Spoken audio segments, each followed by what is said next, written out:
Alors, bonsoir à tous. Bonsoir. Je suis le docteur Véracité KTN et accompagné du pasteur Nestor Lumwamou qui est là. Alors, aujourd'hui, nous allons ouvrir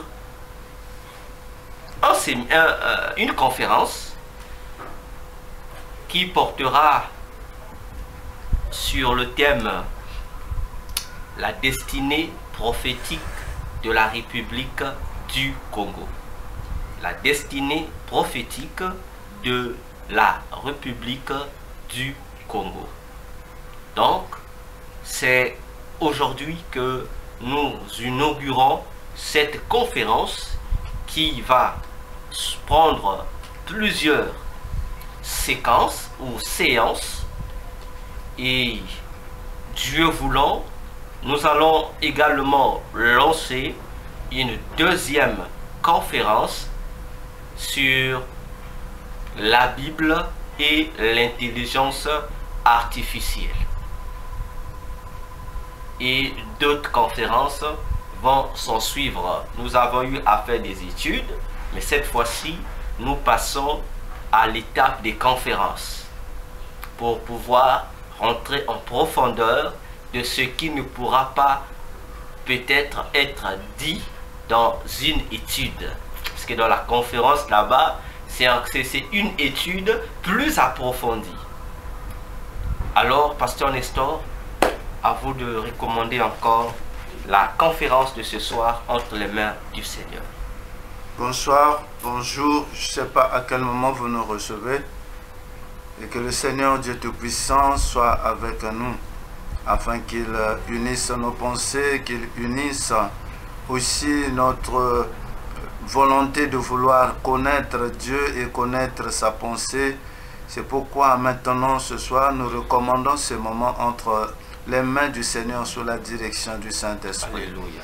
Il n'y a que lui qui peut nous orienter parce que la Bible nous dit que l'Esprit seul connaît la pensée de Dieu. Exact. C'est pourquoi, bien-aimé, je recommande chacun sous la direction et sous l'influence du Saint-Esprit afin que toute pensée soit amenée captive à l'obéissance à Christ. Qu'il n'y ait point de distraction, qu'il n'y ait point de voyage de pensée, qu'il n'y ait point autre chose que notre attention vers le Seigneur. Car il peut nous parler comme il peut aussi vous parler là où vous êtes pour participer à ce moment de conférence. C'est pourquoi que la gloire de Dieu nous couvre et que la lumière du Seigneur nous éclaire, que Dieu nous protège et nous couvre contre toutes les flèches de l'ennemi dans le nom puissant de Jésus. Amen. Amen. Alors, comme disait le pasteur Nestor, que nous soyons tous focalisés, concentrés sur ce que nous allons partager avec vous. Le thème de notre conférence d'aujourd'hui, nous sommes le 14 avril 2024, c'est la destinée prophétique de la République du Congo. Nous voulons marquer une différence entre la République du Congo et la République démocratique du Congo. Le plus souvent dans le monde entier, ces deux éléments se confondent. Les deux éléments se confondent. Que dans le monde entier, le plus souvent, lorsqu'on parle du Congo, la plupart des habitants de la Terre, même sur les grands sites internet, on pense souvent à la République démocratique du Congo. Et la République du Congo n'est pas souvent trop mentionnée. Mais nous ne parlons pas ici de la République démocratique du Congo, mais plutôt de la République du Congo, qui a pour capitale Brazzaville. Donc c'est de cette destinée de la dite nation dont nous voulons analyser, aborder ce soir dans ce premier jour de cette conférence.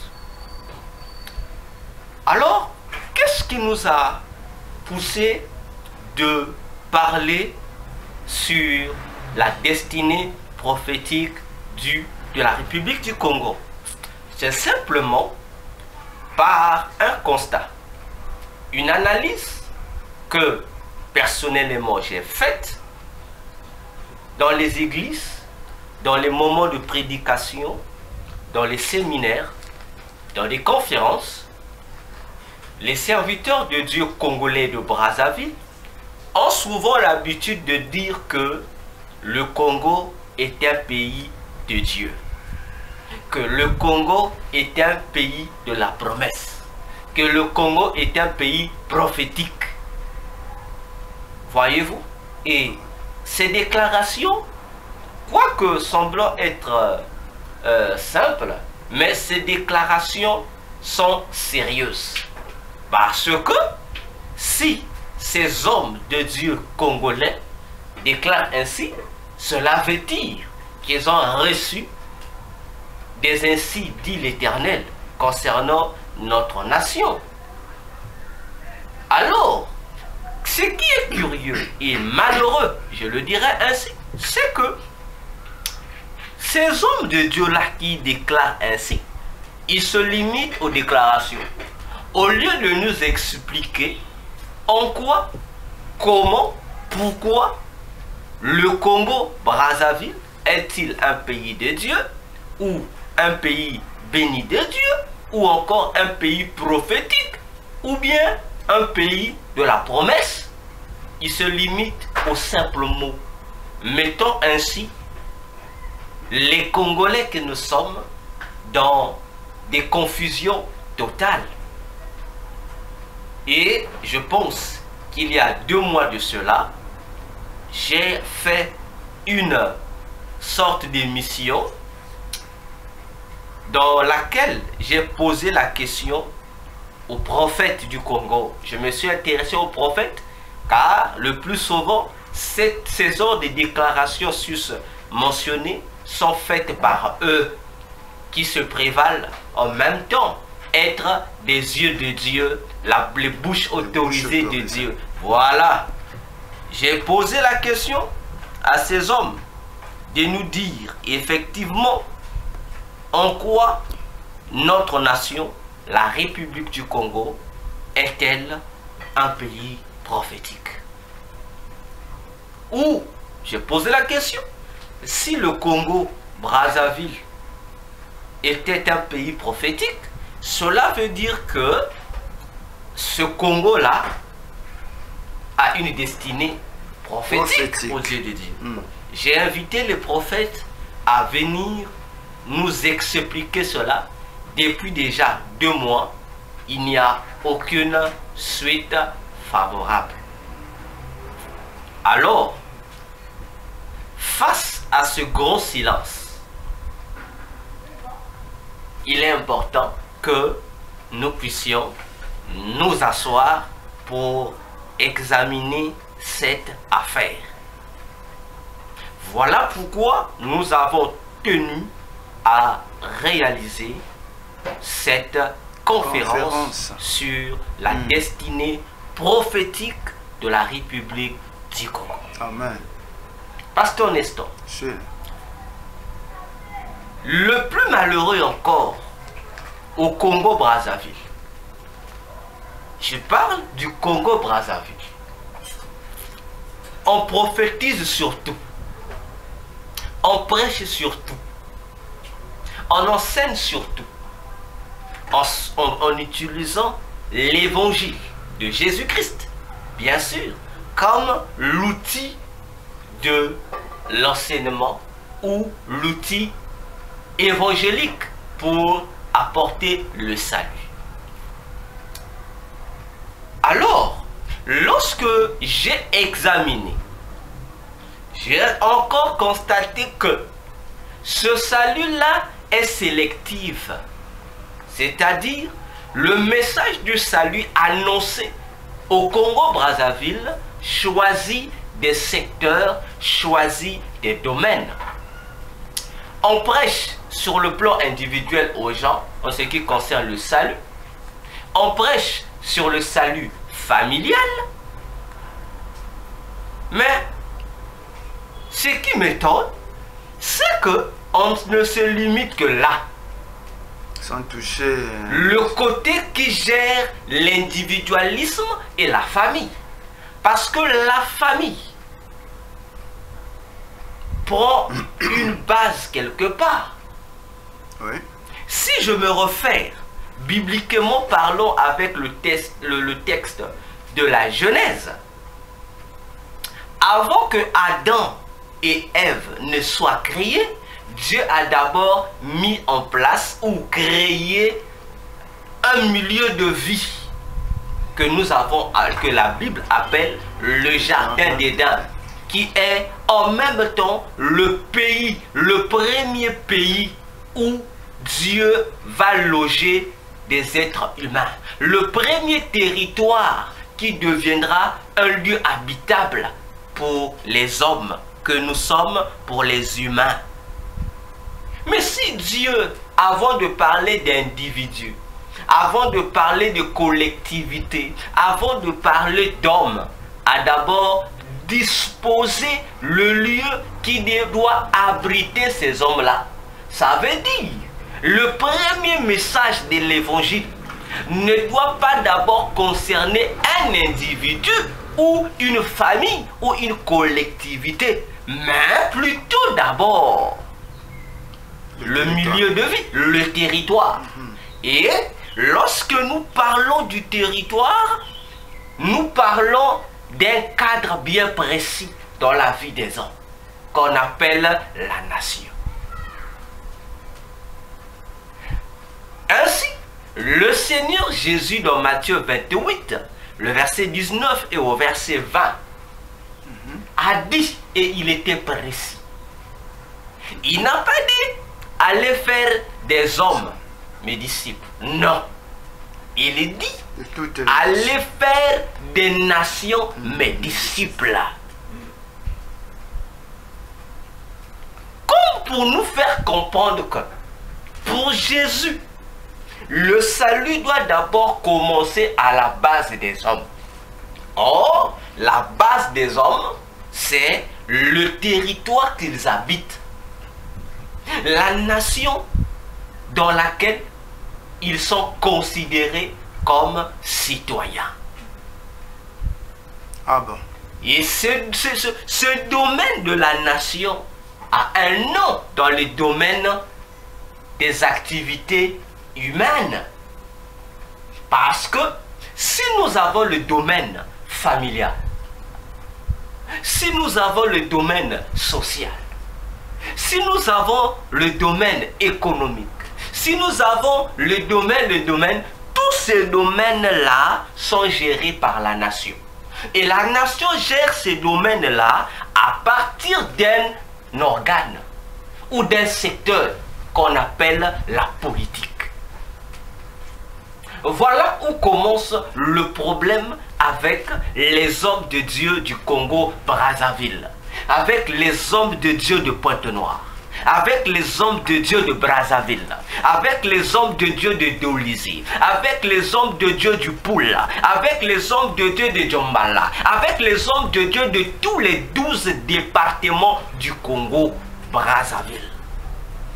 On prêche dans tous les secteurs. On touche tous les domaines dans l'évangélisation. Mais le seul domaine qu'au Congo, les églises ne touchent pas, c'est le domaine de la politique. Alors, lorsqu'on veut apporter l'évangile de Jésus dans le domaine politique, il y a des barrières que les églises se sont établies. Il y a des restrictions, des interdits qu'ils ont posés là.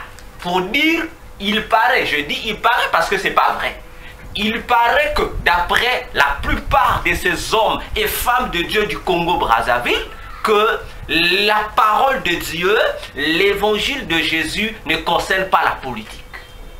Il va encore plus loin pour dire une grande bêtise, que l'église n'a rien à voir avec la politique.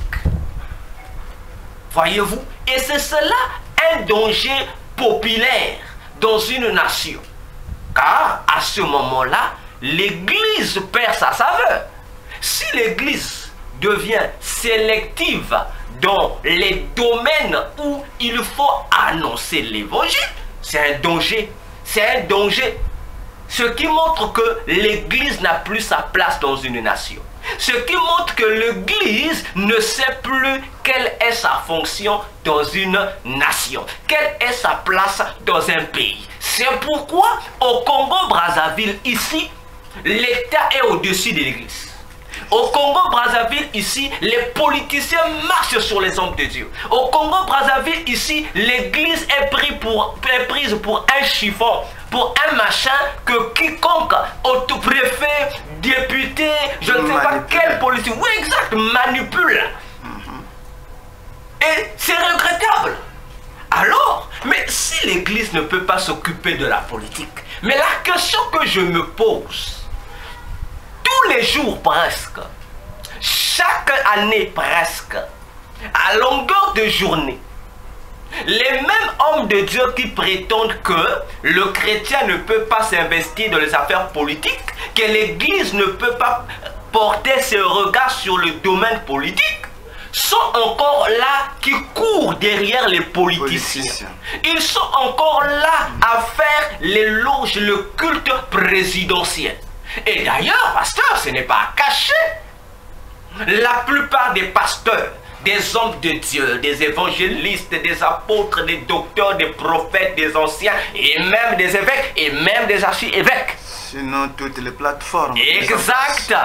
Toutes ces fameuses plateformes des cavernes des voleurs se retrouvent là dans la majorité présidentielle congolaise.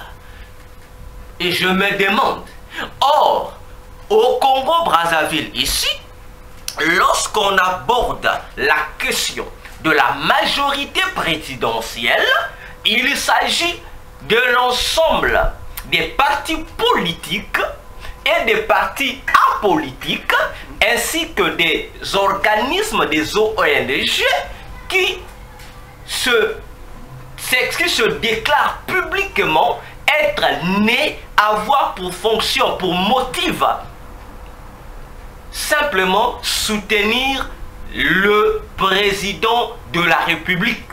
Ils sont là pour soutenir le parti auquel appartient le président de la République du Congo. Je cite M. Denis Sassou Nguesso. Alors, mais si vous l'Église, vous les hommes de Dieu du Congo-Brazzaville, vous vous êtes autoproclamé membre de la majorité présidentielle, ça veut dire que vous deviez arrêter de tromper le peuple de Dieu. Arrêtez de tromper les chrétiens du Congo. Arrêtez d'embrouiller les églises que vous êtes en train de paître. En disant que vous ne faites pas la politique. Parce que vous faites de la politique. Vous êtes en fait des voleurs qui trompaient le peuple de Dieu pour aller mendier auprès du président de la République. Car un homme de Dieu sérieux devrait apporter aux politiciens, aux autorités politiques de notre pays, à son excellence, M. Denis Sassou Nguesso, l'évangile de Jésus. Amen. Curieusement, lorsque les hommes de Dieu congolais arrivent devant les autorités congolaises, au lieu de présenter l'évangile, on présente le culte de la personnalité. On se met là à louer, on se met là à valoriser, à dire même, à faire tout un culte, simplement pour faire des éloges à ces politiciens. C'est un danger. C'est un danger, parce que le politicien a aussi besoin de l'évangile. Le politicien a aussi besoin des hommes de Dieu qui vont lui dire si les actions qu'il pose dans la société, si sa manière de gouverner la nation est bonne ou mauvaise. Cependant, tandis que le politique te voit homme de Dieu, il est content parce que tu vas l'éclairer, mais toi tu viens encore faire la courbette à ses yeux pour lui montrer que toutes les actions qu'il pose sont bonnes et Dieu est avec lui. Voilà le danger spirituel qui guette nos nations. Sinon la nation congolaise. Exactement. Est-ce que c'est pas par peur de la répression et des menaces des politiciens que les serviteurs de Dieu se disent « Ah, il manque un peu de courage pour aller affronter comme le faisait Jean-Baptiste, comme le faisaient les autres prophètes dans la Bible ». Pasteur, lorsqu'on est chrétien, je commence par là d'abord. Lorsqu'on devient chrétien, nous devions savoir quelles sont les responsabilités qui reviennent à un chrétien. Amen. De plus, lorsque, étant chrétien, nous sommes appelés au ministère. Là encore, celui qui devient serviteur doit connaître et comprendre tout ce qui entoure son service. Raison pour laquelle l'apôtre Paul disait dans Romains 12, 1 Corinthiens 12, lorsqu'il parle des dons spirituels, il dit que celui qui est appelé au ministère s'attache à son ministère. Ce qui revient à dire que nous ne pouvons pas être des autorités ecclésiastiques et ne pas nous accoler à notre fonction. Parce que toute autorité ecclésiastique a une mission à jouer. Quelle est sa mission? C'est d'être des ambassadeurs de Jésus sur la terre. Autrement dit, des gens qui représentent le royaume de Dieu sur la terre. Et Jésus disait encore dans Matthieu 5, du verset 13 jusqu'au verset 16, je paraphrase, il dit que vous êtes la lumière du monde. Pasteur, vous êtes la lumière du monde. Ça veut dire que si les chrétiens, si les églises sont la lumière du monde, Jésus utilise ici une image comparative avec le soleil, parce que l'unique luminaire qui éclaire le monde, qui donne, qui influence le monde par son éclat, par sa lumière, c'est le soleil. Et si Jésus remplace le soleil par ses serviteurs, ou par son église, ou par ses disciples, cela veut dire que toute autorité ecclésiastique a une grande responsabilité d'éclairer le monde. Or, dans le monde, nous avons plusieurs pays qui composent le monde. Ainsi, lorsque le soleil éclaire, le soleil n'éclaire pas seulement une partie du monde, non, mais le soleil éclaire toutes les parties du monde selon les différents fuseaux horaires. Pendant que le soleil éclaire une partie, un pôle, non, le pôle sud est dans le ténèbre. Après avoir éclairé le pôle nord, le soleil change de cap pour aller éclairer le pôle sud. Donc, de la même manière que le soleil éclaire le monde entier, de la même manière que les autorités ecclésiastiques doivent éclairer le monde entier. Et si le monde est composé des pays, les pays sont composés des nations, et les nations sont composées d'hommes, et ces hommes-là, leur vie, leur existence sont liés aux différents domaines d'existence. Et parmi les domaines d'existence, le domaine qui gère toute la vie des hommes, c'est le domaine politique. Ça veut dire que lorsque le soleil nous éclaire, tous les domaines de la vie sont éclairés. Le soleil, lorsque le soleil se lève, ça interpelle les autorités, que chaque autorité doit être à son poste de service. Parce qu'il est l'heure. Exact. Mais si nous sommes à la fois le soleil, ça veut dire que nous sommes à la fois la lumière et l'horloge de tout le monde sur cette terre. Que tu sois politicien, non politicien, peu importe ton rang, peu importe ta qualification, le problème de Jésus, c'est que son Église soit capable d'imposer sa lumière de partout. Alors, l'homme de Dieu qui prétendra qu'il a peur de toucher le domaine politique, ou il veut préserver sa vie, ou encore qu'il veut éviter le problème, ça veut dire qu'il doit quitter l'église. Ça veut dire qu'il doit redevenir païen, parce qu'il n'a pas encore compris la mission de l'église sur la terre. Notre première mission sur la terre, c'est dépeupler le camp du diable pour peupler le royaume des cieux. Notre première mission, c'est la guerre contre le gouvernement de Satan. Parce que c'est le gouvernement de Satan qui répand ces ténèbres dans le monde, qui plonge nos pays, nos nations, nos villages, nos villes, nos départements, nos provinces, nos arrondissements, nos quartiers dans le noir. Ainsi, les chrétiens, plus particulièrement les autorités chrétiennes, sont la réponse à ces ténèbres qui détruisent nos pays. Alors, Jésus disait encore que il dit, c'est lui qui conservera sa vie, la perdra. Mais c'est lui qui perdra sa vie à cause de mon nom ou à cause de mon évangile, Jésus dit, il la retrouvera. Donc, dans la parole de Jésus, il a déjà tout consigné. Maintenant, si toi tu es homme de Dieu, tu ne veux pas aller parler aux politiciens, leur prêcher la vérité sous prétexte que tu as peur des représailles, ça veut dire que tu es un antichrist.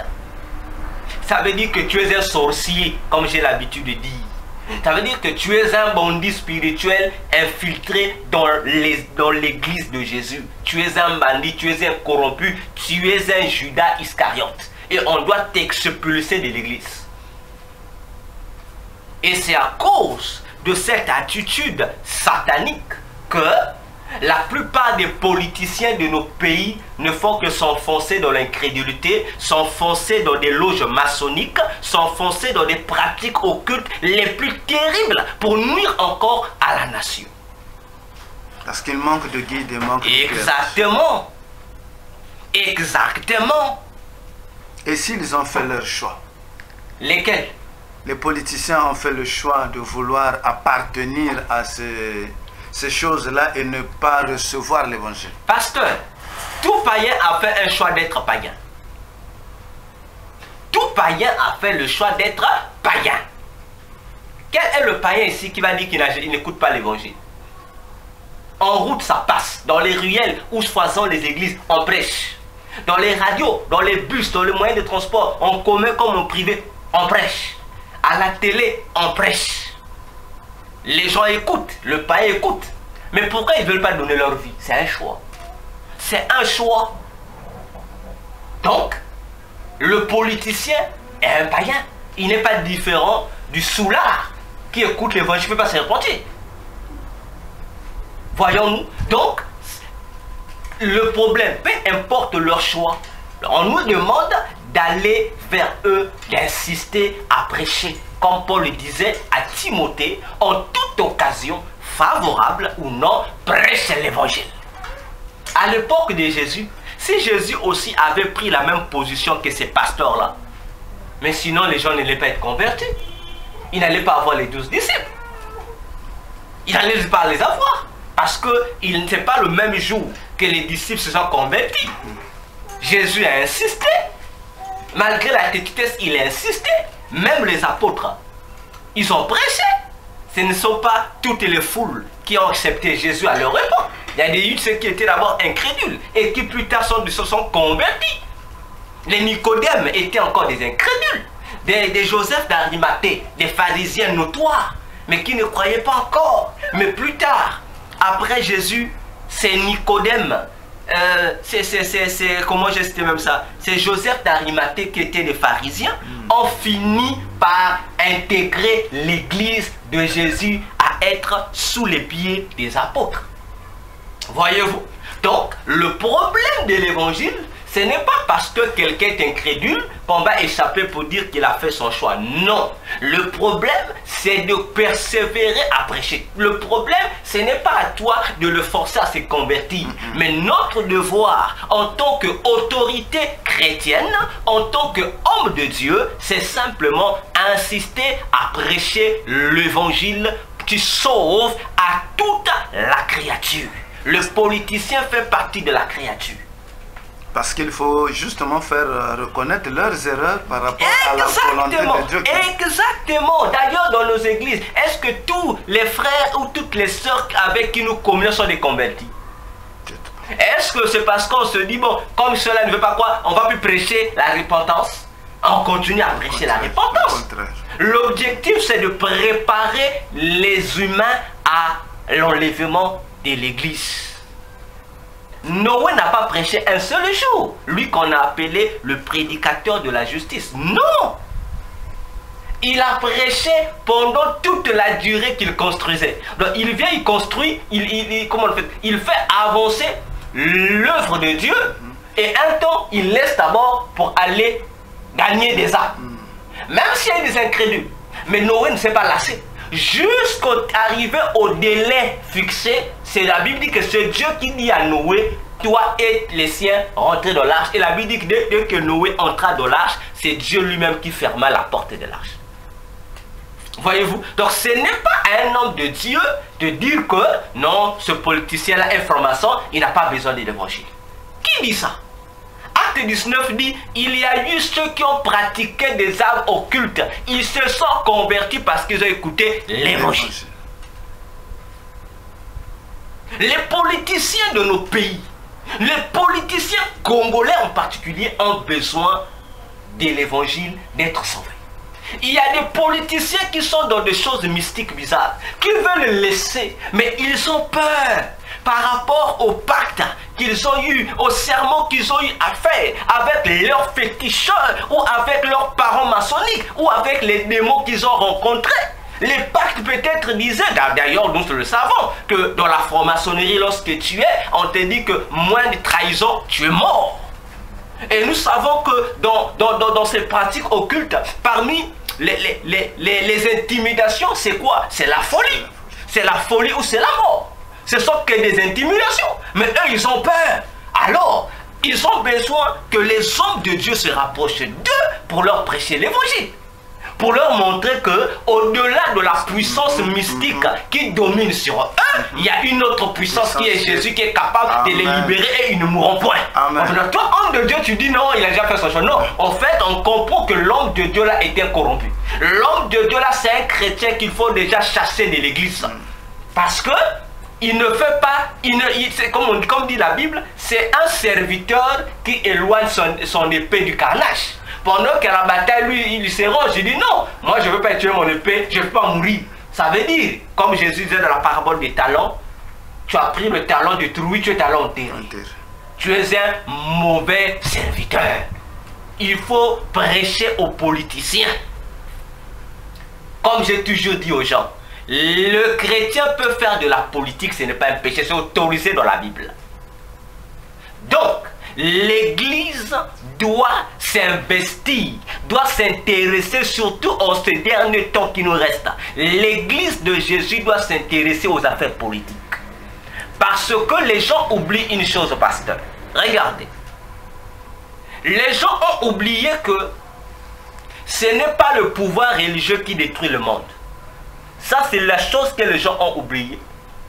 Les gens ont oublié que l'instrument que le diable utilise pour déstabiliser le monde, c'est la politique. Parce que les décisions qui gouvernent nos pays ne viennent pas de la religion. Hein. Ça vient plutôt de la politique. Ce sont les politiciens qui décident et qui votent ces lois. Mais comment voulez-vous ne pas impliquer l'Église dans les affaires politiques? Pendant ce temps, le grand danger, la vie des gens se trouve dans la politique. C'est là où on décide. C'est là où toutes les décisions sont prises pour nuire aux vies des gens. Les changements de constitution, lesquels qui décident? C'est les politiciens. Les coups d'État, lesquels qui décident? Les politiciens. N'est-ce pas? Maintenant, comment voulez-vous vous désintéresser d'un domaine aussi important pour les vies des gens et même pour le salut des gens? C'est ce domaine-là. Voyez-vous, aujourd'hui on se plaint. Pourquoi au Congo-Brazzaville, pour avoir un bon poste, il faut appartenir à une fraternité occulte? Mais ce principe, lesquels qui ont établi? N'est-ce pas les mêmes autorités? Et du coup, celui qui ne veut pas intégrer est obligé de se trouver licencié ou d'avoir une activité qui n'est pas bien rémunérée. Et du coup, le taux de la pauvreté augmente, les chômeurs augmentent et les injustices aussi augmentent. Parce que tous ceux qui adhèrent là-bas, ils sont obligés d'utiliser leurs frères, leurs soeurs, leurs concitoyens comme étant des cobayes qu'ils doivent sacrifier à ces esprits impurs pour continuer à conserver leur poste. Voilà pourquoi il est important que nous nous posons la question. Le Congo-Brazzaville, la République du Congo, a-t-elle une destinée prophétique ou pas? On va y arriver. Nous sommes qu'à l'introduction aujourd'hui. Oui. À moins que, pasteur, vous avez quelque chose encore à ajouter avant que j'entame un autre élément dans notre point. Justement, c'est toujours tout autour de la politique et les hommes qui sont aussi les animateurs de ces différents groupes politiques. Oui. Mais je suis en train de constater, pendant que tu es en train d'évoluer dans l'introduction, je suis en train de constater, oui, il y a quand même des politiciens qui ont été évangélisés et qui aujourd'hui sont devenus des serviteurs de Dieu. Exact. Mais est-ce que ce n'est pas à eux qui ont connu ce milieu, qui ont connu les hommes de ce milieu, qui pouvaient plus avoir de facilité et des mots pour aller toucher ceux qui sont restés dans ce domaine pour leur éclairer? Parce que ailleurs, peut-être, je reviens, je dis peut-être, que les autres qui n'ont pas la maîtrise de la politique et les hommes qui animent la politique, ils se disent, mais comment est-ce que je veux m'introduire là-dedans? Mais que font ceux qui ont été, par la grâce de Dieu, retirés de ce milieu pour venir à Dieu et repartir vers ce milieu pour enseigner les autres? Il est aussi, la plupart de ces hommes-là, de ces politiciens gagnés à Christ, la plupart se récoquevillent dans cet état-là d'inaction. Pour dire non, non, non, tu peux repartir là-bas, c'est le mauvais milieu. Ah non! Alors que ceux qui étaient bien placés pour évangéliser les politiciens, ce n'est qu'un politicien converti. Justement. Qui a cette facilité. Et ce n'est pas pour rien que Dieu, pour libérer Israël sous la domination pharaonique, Dieu a utilisé quelqu'un qui faisait partie de la maison royale, Moïse. Parce que Moïse connaissait bien les jonglages du palais royal. Il connaissait très bien qui était Pharaon. Voilà pourquoi il avait même peur d'y aller. Mais Dieu lui dit non, non, non, non, je comprends ta peur, mais je fais de toi Dieu devant Pharaon. Parce que Pharaon était tout un Dieu. Rien que le nom Pharaon en Égypte, ça veut dire un Dieu, la maison de Dieu. Donc Pharaon était, comme on dit, l'habitation de toutes les divinités égyptiennes. Donc voilà pourquoi physiquement même, Pharaon était adoré comme un Dieu. Il y avait un culte spécial où lui, il était adoré comme Dieu. Donc Moïse, comprenant sur tous les plans, que qui était Pharaon, il avait peur. Alors, Dieu lui donne la supériorité. Si Dieu fait de Moïse Dieu devant Pharaon, ça veut dire que Dieu fait de Moïse supérieur à toutes les divinités incarnées dans Pharaon. Voilà pourquoi on envoie Moïse, on y va. Pour évangéliser les nations païennes. les gentils. Pourquoi Jésus n'a-t-il pas envoyé les 12 qui étaient avec lui? Combien même, à la mort de Judas, on a remplacé Matthias.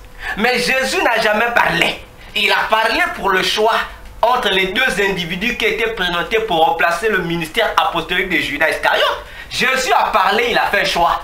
Il dit Matthias.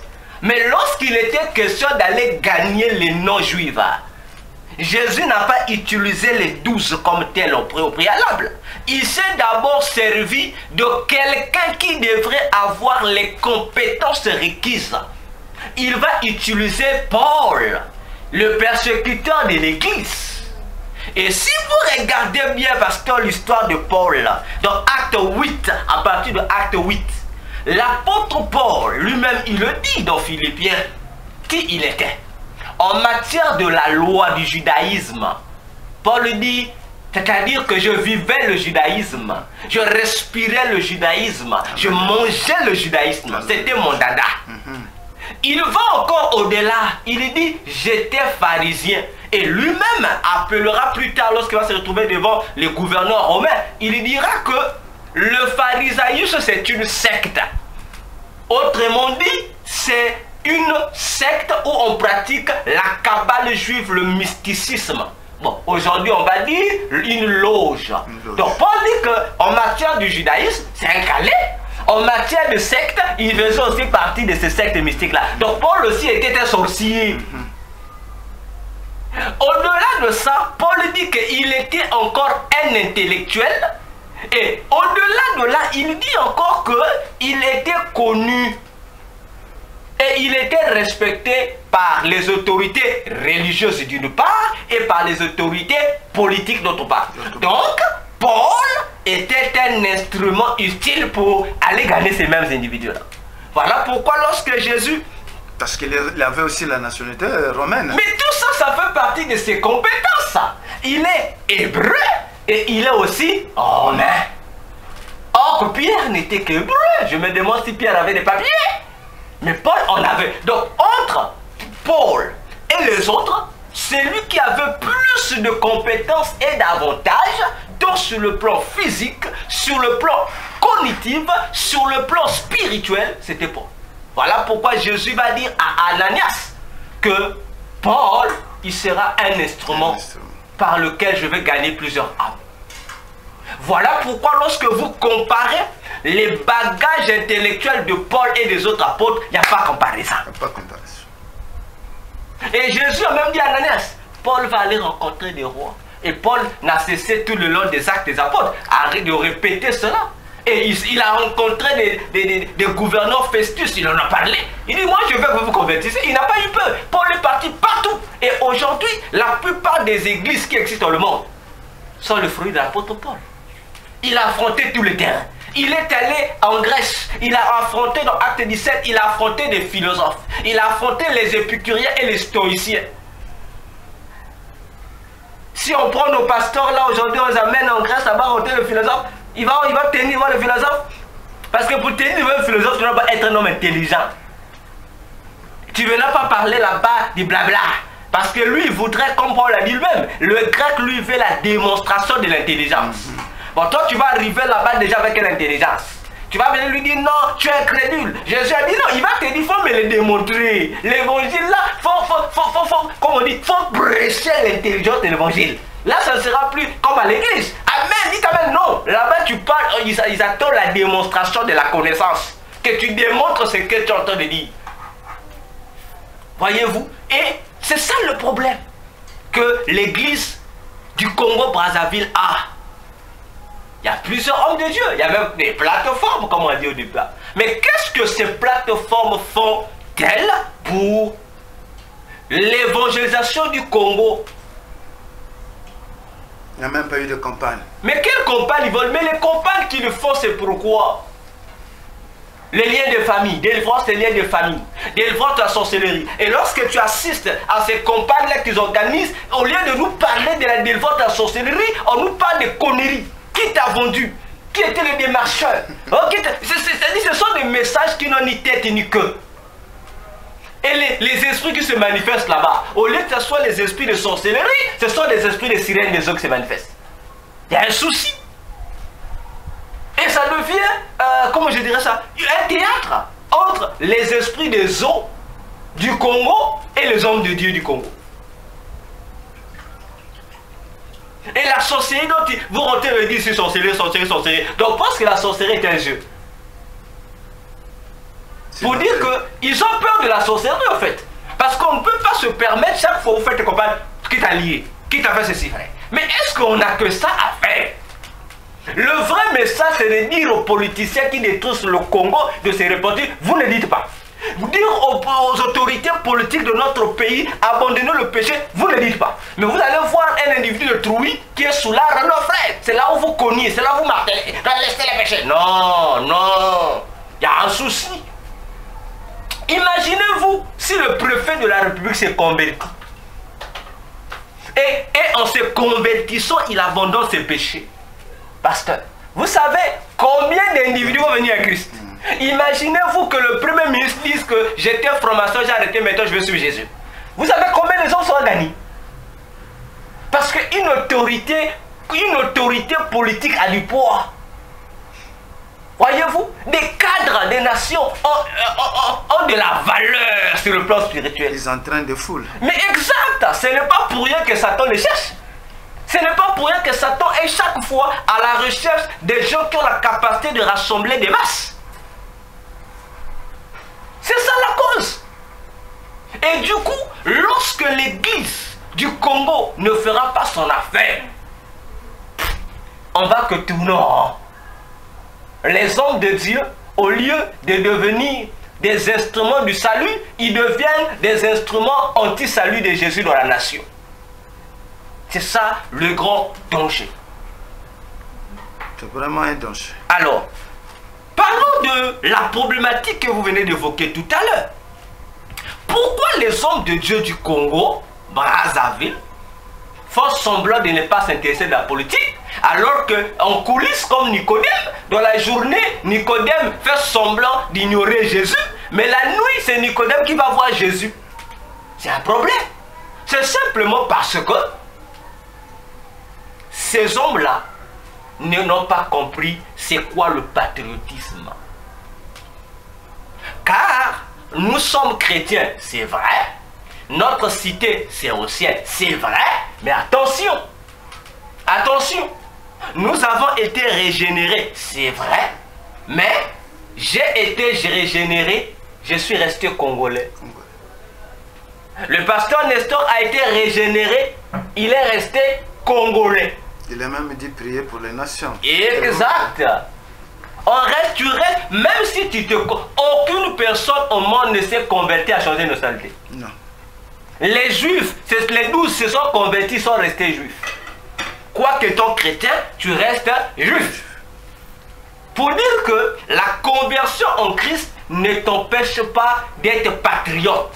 C'est-à-dire, lorsqu'on parle du patriote, c'est quelqu'un qui aime son pays. Nous avons dans la Bible un modèle typique qui encourage le chrétien à être patriote. Vous connaissez l'histoire. Je pense dans Marc 7, je ne me trompe pas, ou Luc 7. La Bible déclare un jour, le centenier romain qui est venu voir Jésus qu'il y avait son serviteur qui était malade. Le sacrificateur, les chefs, les ennemis de Christ, ont dit à Jésus, il mérite. Mais qu'est-ce qui a fait que cet étranger, ce païen de Romain, obtienne quelque chose par mérite? On dit, les chefs religieux ont dit à Jésus, cet homme aime notre nation. 1. 2. Il a construit notre synagogue. Ce sont les deux preuves. Donc, il a pour montrer aux Juifs que même s'il est païen, qu'il aime la nation juive, il a construit la synagogue. Parce qu'à cette époque-là, la synagogue était le noyau où se formaient les rabbins. Les noyaux où, c'est-à-dire c'est l'élément qui avait remplacé ce que dans l'Ancien Testament, on appelait par les écoles des prophètes. Donc, c'était le lieu de rencontre intime entre juifs. Mais si toi, le païen, le non-juif a pu faire cela, ils ont dit non, non, non, même s'il est païen, il mérite Jésus. Et Jésus le lui accorda. Pour dire, le patriotisme est autorisé dans la Bible. Amen. Il faut aimer ton pays. Dans Jérémie 29, à moins que je me trompe, verset 11, même 10 jusqu'à 12, Dieu promet au peuple qui va en captivité à Babylone. Mais qu'est-ce que Dieu dit au peuple pourtant qu'il est pris en tant qu'esclave et amené hors de son pays? Dieu leur dit, dans le pays étranger où vous êtes là, vous devez aimer ce pays. Vous devez tout faire pour développer ce pays. Vous devez l'aimer. Quoi que vous serez en souffrance. Pourtant, c'est un pays étranger. Mais Dieu dit, vous devez travailler pour l'avancement de ce pays-là. Parce que c'est de cet avancement de ce pays que dépendra aussi la bénédiction que je vais vous donner. Ah! Pour dire, l'Église doit arrêter d'abord avec des bêtises. L'Église doit arrêter avec le faux évangile qui sépare le chrétien avec l'amour de son pays. On dit aux chrétiens, non, notre cité c'est au ciel. Donc les champs de la terre, il ne faut pas t'en occuper. Non, c'est un faux évangile, pasteur. C'est le même évangile que les colonisateurs nous ont apporté. Heureux les pauvres, le royaume de cet ailleurs. Comme c'est ce que Jésus avait dit. Alors c'est pas ce que Jésus avait dit. Entre-temps, ils sont en train de piller. Bien sûr, on te dit, des intérêts sont ta richesse, des intérêts sont de tes biens, mais eux, ils en prennent. Ah non, Jésus a dit, heureux les pauvres en esprit. Donc, Jésus ne parlait pas de la pauvreté physique. Il ne parlait pas des ressources naturelles de la nation qu'il fallait abandonner. Il ne parlait pas du pétrole qu'il fallait abandonner. Il ne parlait pas du bois qu'il fallait abandonner. Il ne parlait pas des eaux qu'il fallait laisser à la disposition des Chinois et des Libanais pour détruire. Non. Il parle d'autre chose. Il parle sous le cadre spirituel. Et c'est le même faux évangile des missionnaires que les pasteurs d'aujourd'hui, les pasteurs congolais, continuent à enseigner aux gens. Sinon, il faut une recolonisation. Mais exact, mais c'est même pire qu'une recolonisation. Une recolonisation, c'est pire. Parce que cette au moins, la colonisation, malgré ses déboires, a au moins rendu certains colonisés intelligents, qu'on appelait les évolués. Mais aujourd'hui, la recolonisation que les pasteurs congolais et à travers le monde impose aux chrétiens aujourd'hui ne nous rend pas intelligents, mais nous abrutit, nous rend bêtes. Parce que, au lieu d'inviter le chrétien à être au même pied d'égalité que le païen, que le chrétien doit aimer l'école, on désintéresse le chrétien de l'école, mais tandis que le païen va à l'école, il devient intelligent. Au lieu de dire aux chrétiens que tu dois apprendre à t'investir dans l'entrepreneuriat, non, non, on dit aux chrétiens tout le jour, il faut venir jeûner, prier, faire l'œuvre de Dieu, Dieu va te bénir. Mais tandis que le païen sert le diable et il a aussi une entreprise. Et on vous dit toujours, non, non, comme le faux évangile, oh non, ça c'est pas pour nous, non, non pas ça. Il y a une autre version maintenant qu'ils enseignent. Ah bon? Ils disent maintenant, non, toutes les richesses des païens là c'est pour nous. Ah, c'est pour nous. Les voitures des païens là c'est pour nous. Ça va nous revenir. Bon, je ne sais pas, ils ont mis ça où. Voilà, et ça, donc on nous pousse à être des voleurs. Et des paresseux même. Mais exactement, puisqu'on te dit que non, la richesse de tel païen là, ça va te revenir. Est-ce que toi, pasteur, tu auras encore le soin d'aller chercher du travail? Ah, je vais attendre patiemment. Mais oui, tu attendras. Et en attendant, tu vieillis, l'âge avance, et après, lorsque tu vas essayer de te réveiller, c'est le grand-père qui est sorcier. Et tu commences à chercher le combat spirituel. Non, je vais combattre les liens de famille. Ce sont les sorciers de famille qui vont bloquer. Et là aussi, le même personne va te dire, oui, oui, c'est lui qui te bloque. Il faut chercher qui t'avait vendu, qui t'avait bloqué. On déroute ta propre vie, on déroute ton avenir. Alors que l'objectif, c'est de nous amener sur le droit chemin. Parce que la Bible dit, dans le Psaume 1 à 4, on dit que c'est lui qui marche selon la parole de Dieu. Il est comme un arbre planté auprès d'un courant d'eau. Et il produit ses fruits en sa saison. et il ne flétrit point. Parce qu'il est toujours arrosé. Exact. Parce que la parole de Dieu va t'illuminer. Chaque jour que tu communies avec elle, elle va ouvrir ton intelligence. Elle va t'empêcher de faillir quelque part.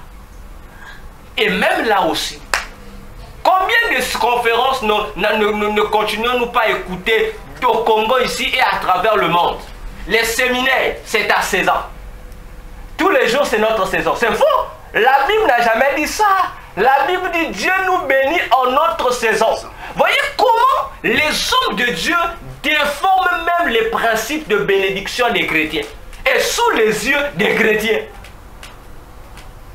Parce que les chrétiens ont oublié que leur bonheur aussi dépend de leur pays. Parce que si tu te désintéresses des richesses de ton pays, sache-le que tu seras victime. Tu seras victime, justement, parce que c'est dans la nation que tu trouves ce que tu demandes à Dieu. Exact. Mais tu te désintéresses. Mais comment est-ce que Dieu va te bénir? Comment est-ce que tu recevras la bénédiction? Si seulement Dieu dit, il faut que tu travailles. Mais on enseigne aux chrétiens que non, là-bas, tu risqueras de ne pas vraiment marcher selon l'aventure. Non, il faut plutôt avoir tout le temps d'être en jeûne et dans la prière, dans l'église, servir Dieu, et Dieu va te bénir. Comment? Ça veut dire qu'il faut attendre les choses qui vont tomber du ciel. Exactement. Alors, bientôt nous sommes à la fin. C'était juste une intro. Alors, nous allons aborder un élément, toujours dans le même sens du patriotisme. Parce que, pasteur, cette conférence va créer des problèmes. Mais nous acceptons des problèmes. Amen. Parce que si on ne dit pas la vérité, le peuple ne sera pas sauvé. Comme dit Esaïe, à la loi, au témoignage, si on ne parle pas ainsi, il n'y aura pas la lumière pour le peuple. Voyez-vous? Parce qu'il faut que le chrétien, peu importe sa nationalité, réfléchisse qu'il est chrétien, mais sur la terre, il appartient à un peuple, il appartient à une telle nation. Correct. Je vais ouvrir une parenthèse, pasteur. Il y a un verset souvent qui est répété dans les églises. Lequel? Acte 16, verset 30, je crois à 31. Vous connaissez le verset? Nous pouvons lire. Nous pouvons lire. Acte 16. Acte 16, verset 30 à 31. Attends, je reviens. Exact. Acte et où? Voilà, acte 16. Oui, verset 30 à 31, je pense. 30 à 31. Oui. Voilà, nous y sommes. Verset 30. Oui, à 31. Et les ayant menés dehors. Donc, verset 31. Allez, 31. Il dit, ok, crois au Seigneur Jésus-Christ et tu seras sauvé, toi et ta maison. Exact. C'est un verset populaire vraiment cité le plus souvent lors des campagnes d'évangélisation. Même dans les églises, on dit crois au Seigneur Jésus, seras sauvé, toi et ta famille. Non, on dit, voyez comment ça s'enseigne. Hein? Si tu crois, tu seras sauvé, toi et ta famille. C'est ce qu'on nous dit.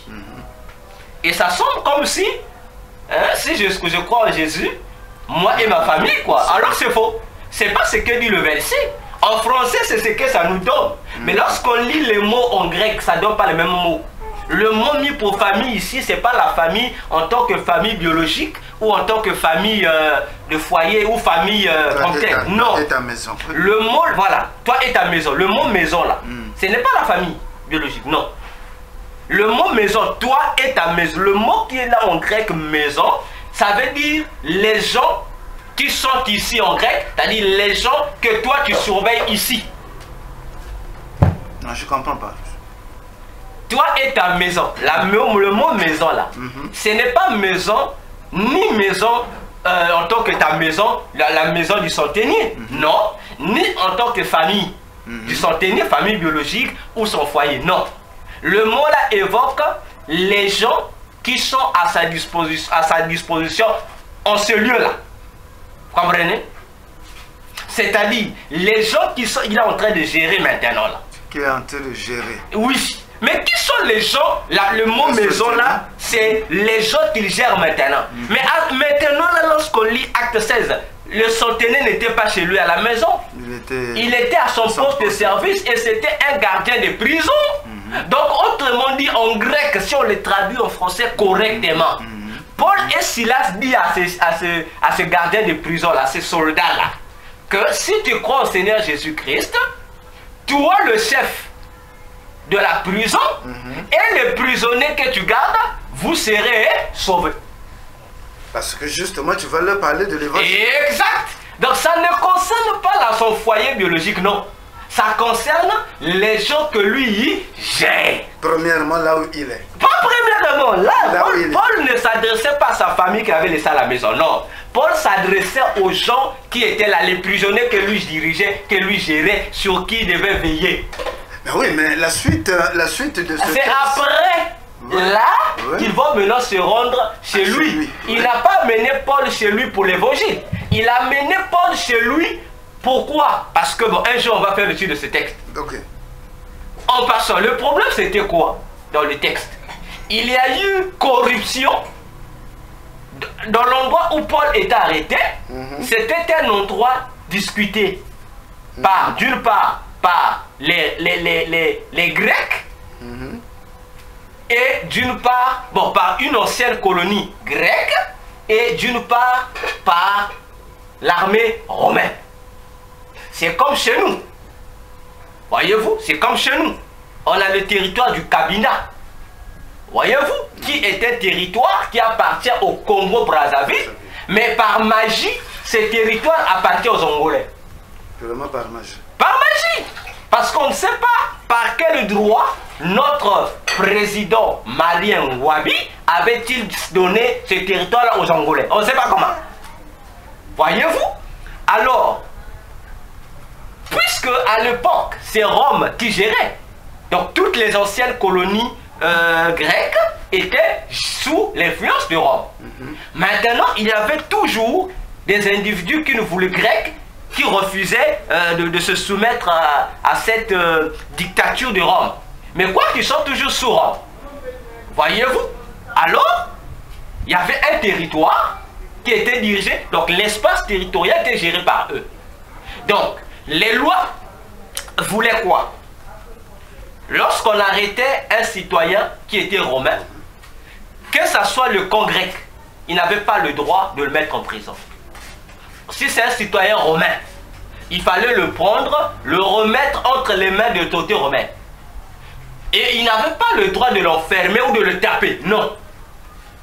Alors, les prêteurs qui ont arrêté Paul, parce qu'il avait chassé l'esprit, le mauvais esprit qui prophétisait dans cette femme-là. Voyez, les gens qui utilisaient cette femme-là, c'est eux qui sont allés accuser, comme on dit toujours, comme on dit chez nous. Ils avaient leur poteau. Ils savent que nous sommes en train de commettre des délits, mais nous sommes soutenus par certaines autorités au pouvoir. Alors, constatant que Paul leur a fait faire perdre les gains, ils sont donc obligés de faire quoi? Ils sont obligés d'aller voir leur poteau pour dire non, pasteur, comme tu es général, on travaille avec toi, l'argent des fausses prophéties que nous bénéficions, on se partage avec toi. Et voilà comment ces autorités-là vont venir prendre une autorité romaine, c'est-à-dire le centenier qui gérait la prison, était sous responsabilité de Rome.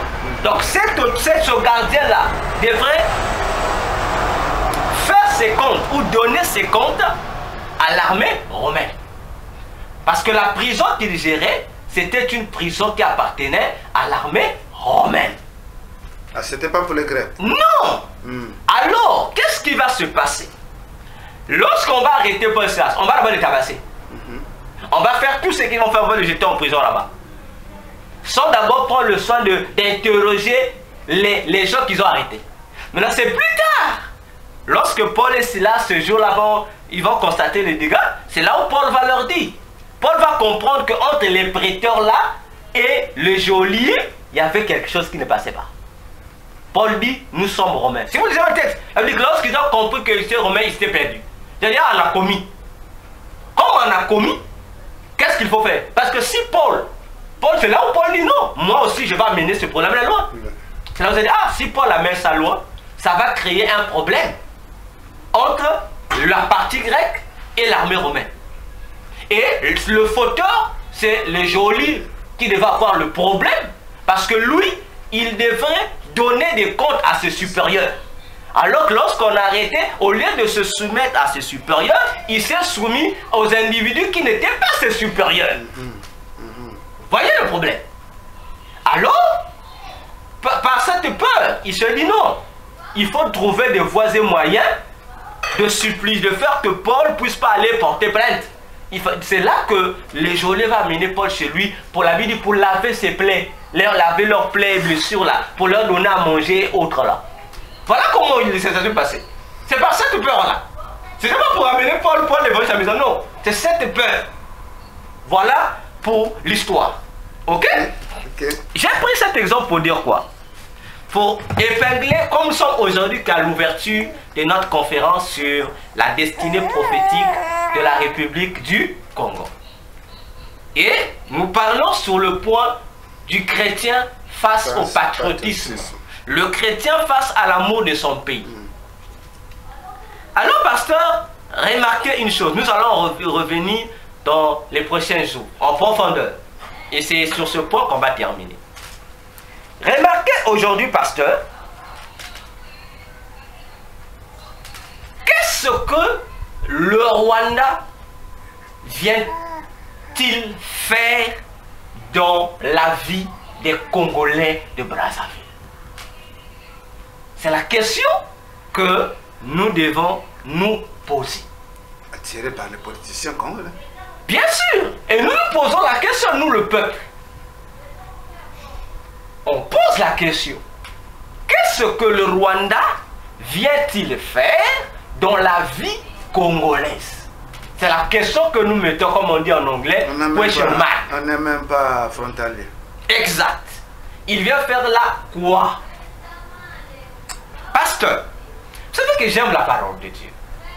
Comme j'ai dit, j'ai posé la question au prophète depuis 2 mois.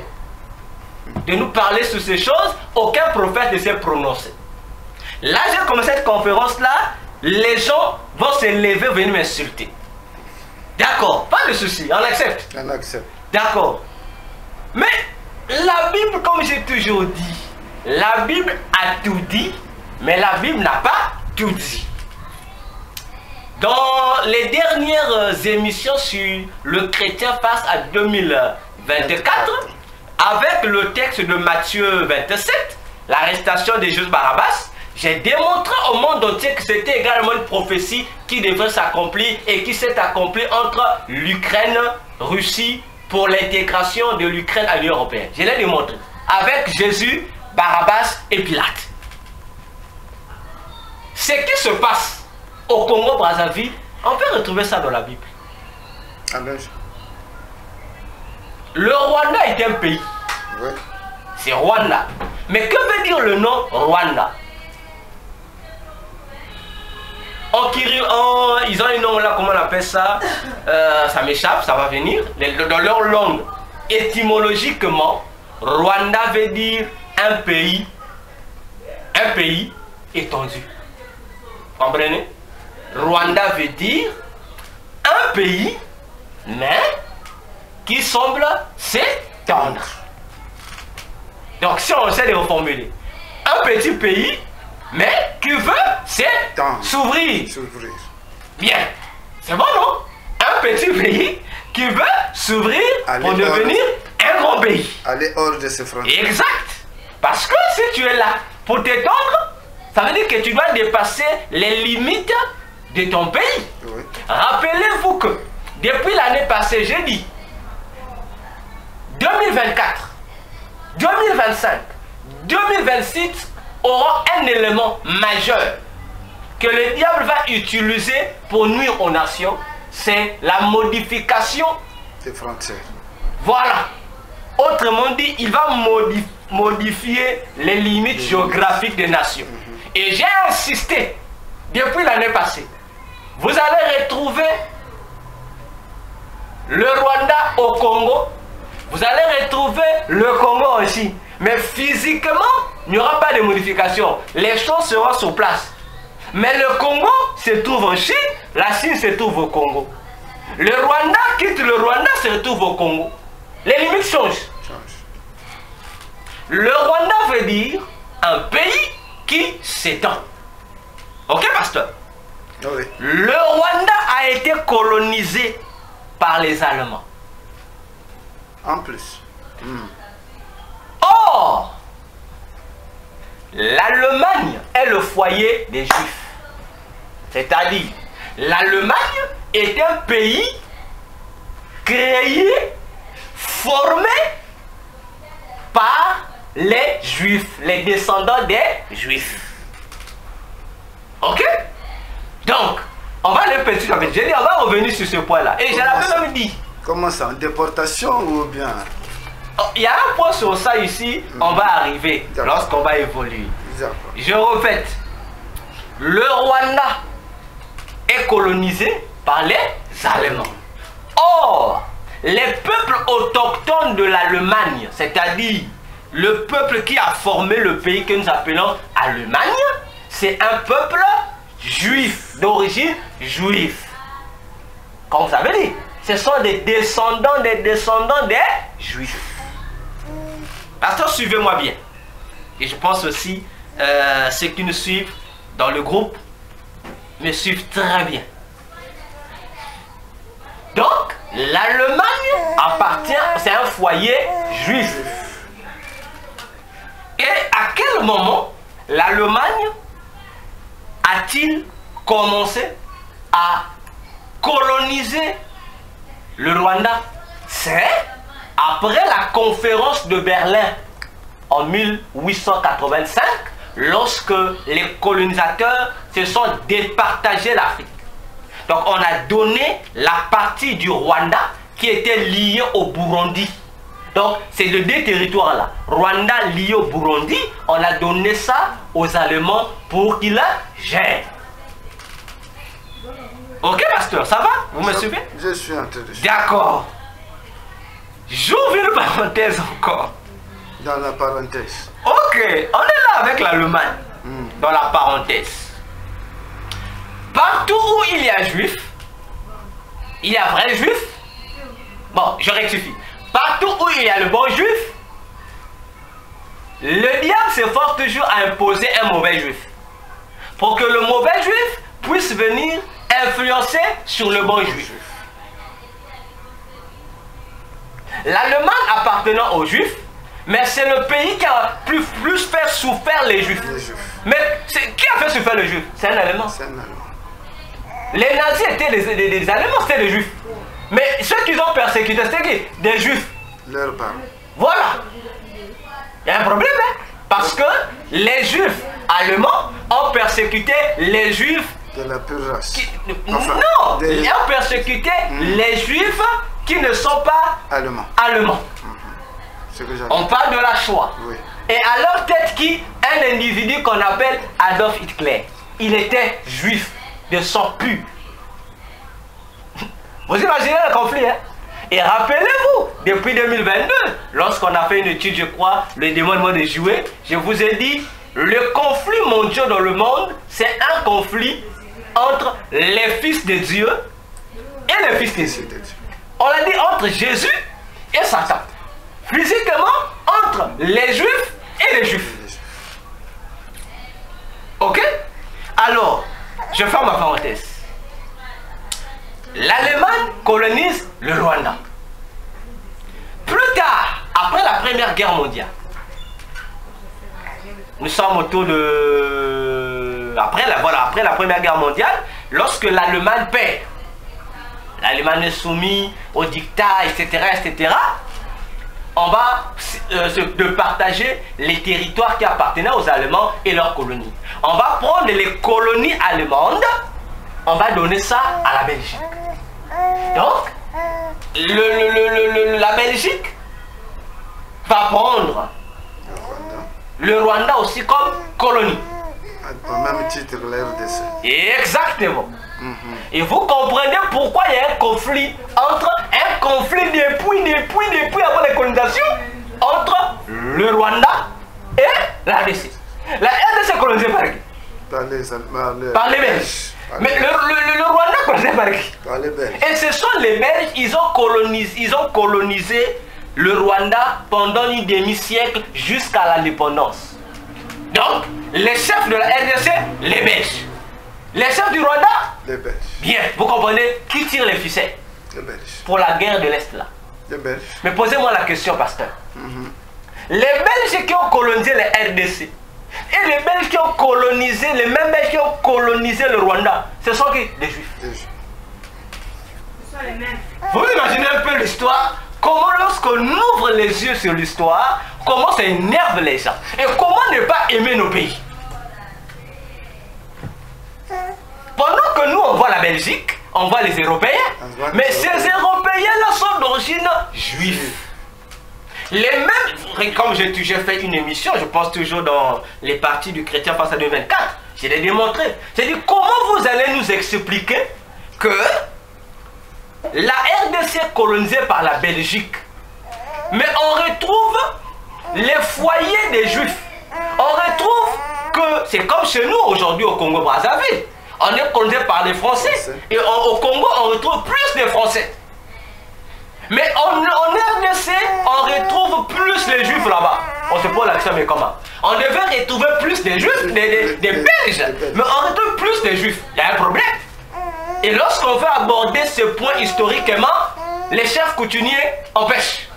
Les politiciens empêchent. Pour ne pas connaître. Exactement. Parce que la couleur ou la nationalité belge ne sert de couverture qu'aux vrais assaillants qui sont en bas, qui sont les Juifs.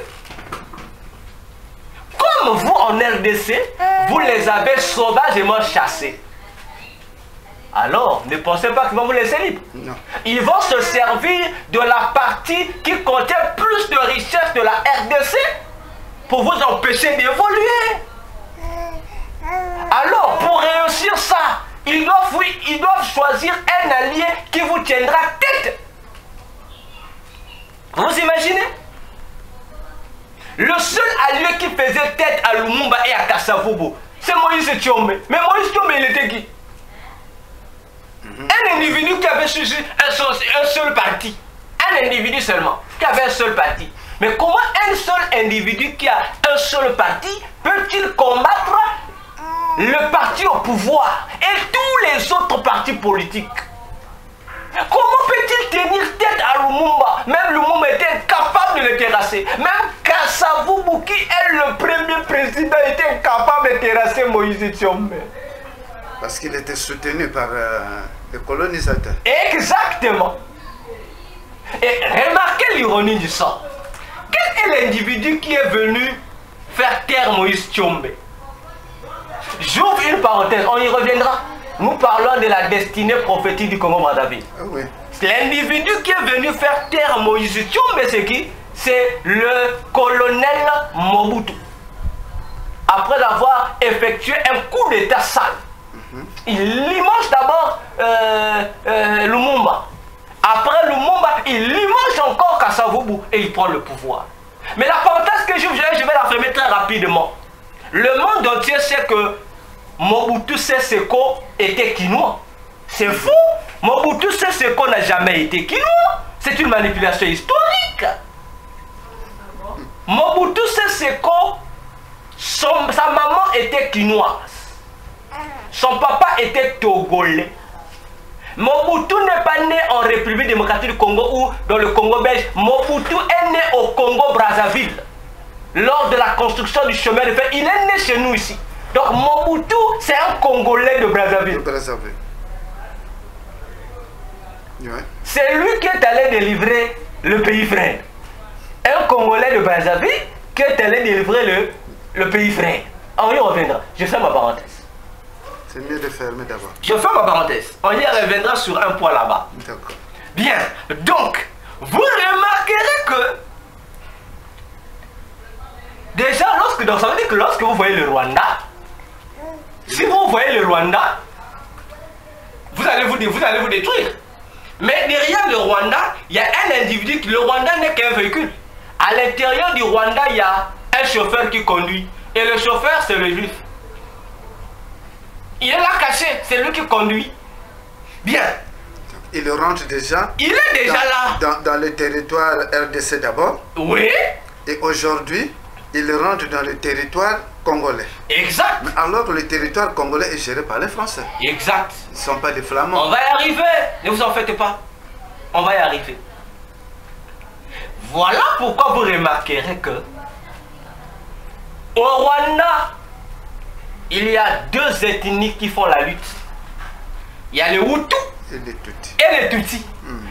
Entre les deux ethnies, il y a une ethnie qui est une descendance juive. Et cette ethnie-là juive, c'est de l'ethnie d'où appartient l'individu qui est à la tête du Rwanda. Et c'est à cause de ça qu'il y a eu génocide du Rwanda. Si vous posez la question, je suis du Rwanda, non, les Tutsis, les Hutus. Mais comment les fils d'un même pays vont-ils se commettre, s'entretuer comme ceci? Pour quelle affaire ils sont tués? L'affaire du territoire. Les Tutsis disent c'est notre territoire. Les Hutus aussi disent c'est notre territoire. Maintenant, comme on ne s'entend pas pour le territoire, on va s'entretuer. N'est-ce pas? En vous entretuant, les bénéficiaires, c'est qui? Ceux qui vous ont dit combattez-vous. Les deux ont été soutenus par les mêmes individus. Leurs alliés étrangers, les Européens. Mais lorsqu'il y a eu meurtre, combien sont morts? Combien d'Européens sont morts là-bas? Il n'y a eu que les nationalistes qui sont morts. Voyez-vous? Comme on dit, l'histoire se répète. Comme je cite souvent Salomon. Ce qui était, c'est ce qui sera. Ce qui était, c'est ce qui est. Ce qui est, c'est ce qui sera. Alors, on va y arriver. Remarquez un fait. J'ai dit tout à l'heure, un individu d'ici est allé neutraliser Tchombe qui faisait la tête, qui était le pion de l'autre camp. Le camp des destructeurs. Alors, la guerre de l'Est de la RDC s'est intensifiée à quel moment? C'est lorsque un nouveau président du Congo-Brazzaville est allé rendre visite à un président, à son confrère président congolais là-bas qui était incapable de résoudre la situation là-bas et aujourd'hui qui est incapable toujours. L'histoire en fait, hein, de même que Kassavou était incapable de maîtriser Tchombe, de même aujourd'hui le nouveau président était incapable de maîtriser l'Est de la RDC, il fallait qu'il ait l'intervention d'un Congolais de Brazzaville. Alors, lorsque le président de Brazzaville est allé là-bas pour parler, ils ne se sont pas entendus. Il dit, bon, comme tu n'as pas voulu suivre le plan que moi je te donne, alors, je fais quoi? Il faut créer, il faut maintenant faire quoi? De même que l'autre fois, il y avait un Tchombe là-bas. Il faut susciter encore. Il faut faire quoi? Il faut toujours susciter un autre Tchombe. Pour maintenant faire quoi? Pour renforcer la guerre. Et voilà comment ce président congolais, il va aller où? Il va au Rwanda. Parce que c'est là où on a suscité Tchombe là-bas. Voyez-vous? Et du coup, ça crée quoi? Ça crée un conflit. Or, l'ennemi de Mobutu, son ennemi juré, c'était le Rwanda. Bon, l'histoire se répète, mais change de figure. Le Rwanda qui était la bête noire, vilipendé hier, fait quoi? Doit renaître. Hitler, l'Allemagne, vilipendé après la Deuxième Guerre mondiale, la Première Guerre mondiale, c'est lui qui a terrifié le monde. C'est lui qui est venu, il fallait susciter Hitler. C'est Hitler qui a mis presque toutes les grandes puissances à genoux. Et c'est lui qui a mené le monde à la guerre mondiale. L'histoire se répète. Si vous remplacez le Rwanda par Hitler, remplacez le Rwanda par Hitler, remplacez la RDC par la France, non, la RDC par les États-Unis, et remplacez le Congo par la France, ça vous donne la Deuxième Guerre mondiale. Ça vous donne la Deuxième Guerre mondiale. Oui. Ok. Ok? Et je m'explique. déclenché la Deuxième Guerre mondiale? Avant que la Deuxième Guerre mondiale se déclenche, qu'est-ce qu'il y a eu? Hitler a commencé à conquérir les pays qui étaient frontaliers à l'Allemagne. Il commençait à conquérir les pays, dominer pour que lui gère. Parce qu'il était à la recherche des terres, c'est ce qu'on appelle en histoire l'expansion économique. Il avait besoin de ça. Donc il devait conquérir des territoires. Chaque territoire conquéri par Hitler devait renforcer l'économie allemande, devait renforcer son idéologie du pan-germanisme, de la race supérieure. N'est-ce pas les mêmes propos que Kagame répète? Que le Rwanda c'est la race supérieure? Le monde doit faire attention. Les humains meurent, mais les esprits qui manipulent les humains ne meurent pas. Voyez-vous? Et l'Allemagne va donc aller toucher à la Pologne. Nous sommes le 1er septembre 1939. L'Allemagne touche à la Pologne. Or, la Pologne était une colonie de l'Angleterre.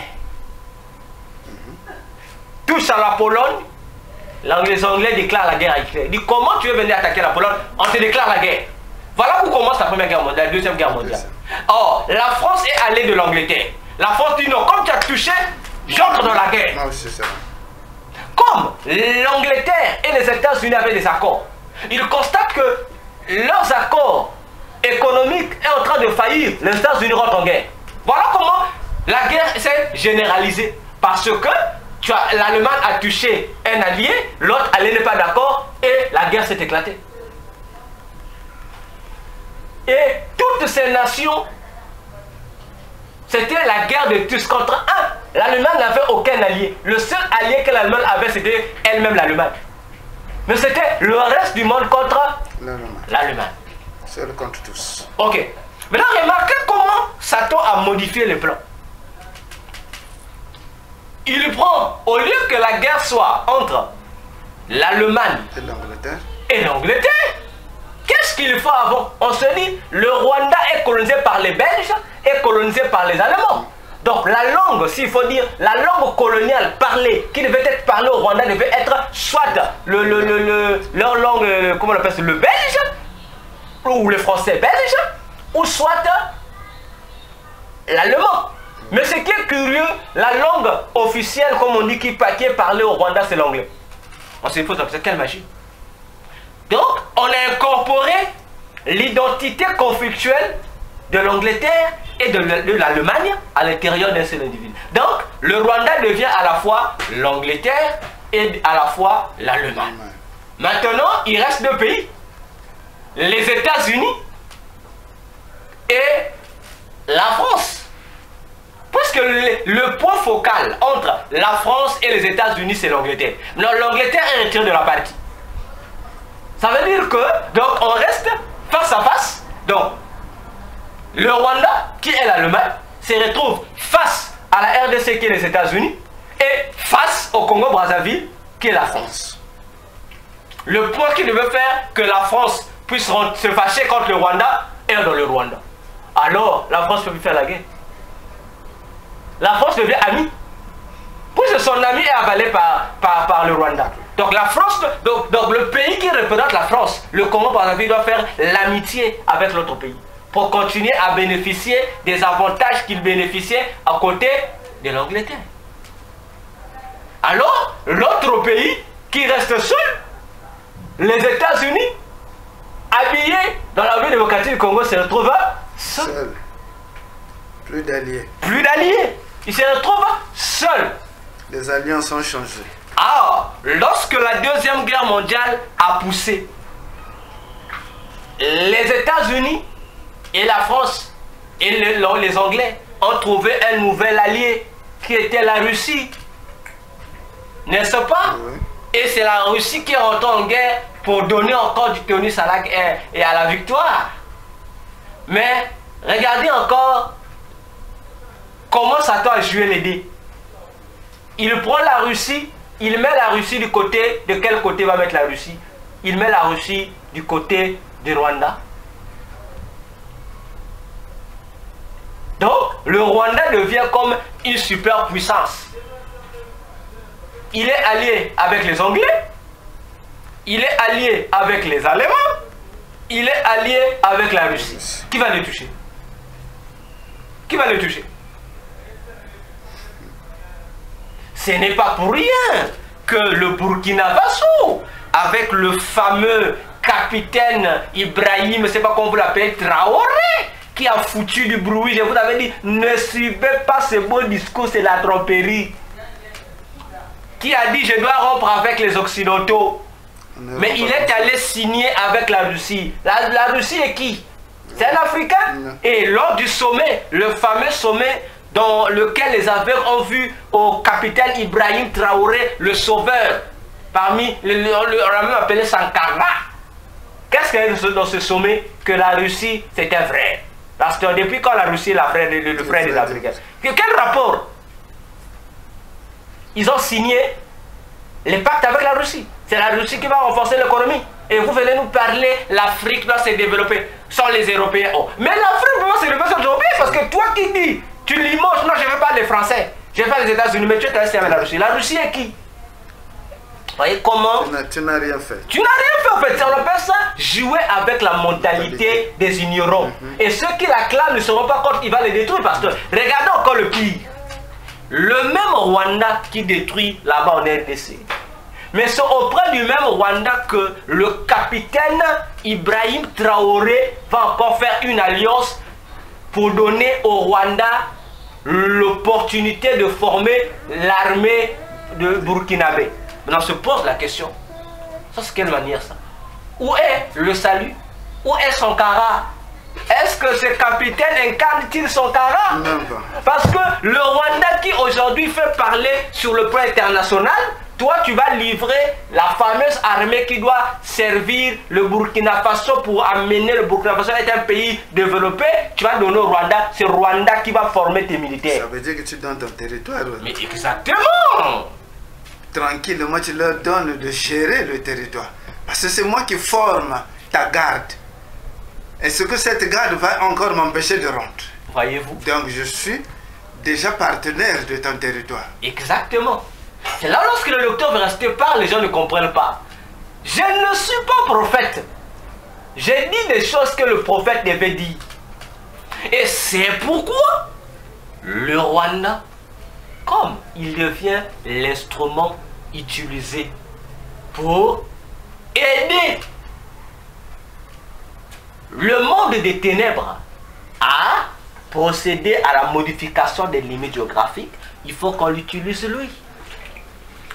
Il faut qu'on l'utilise lui. Il devient le passe-partout. Il devient le riche. Il devient, comme on dit, le pays envié par tout le monde. Et la plupart des pays de l'Afrique centrale ont maintenant ça sur lui.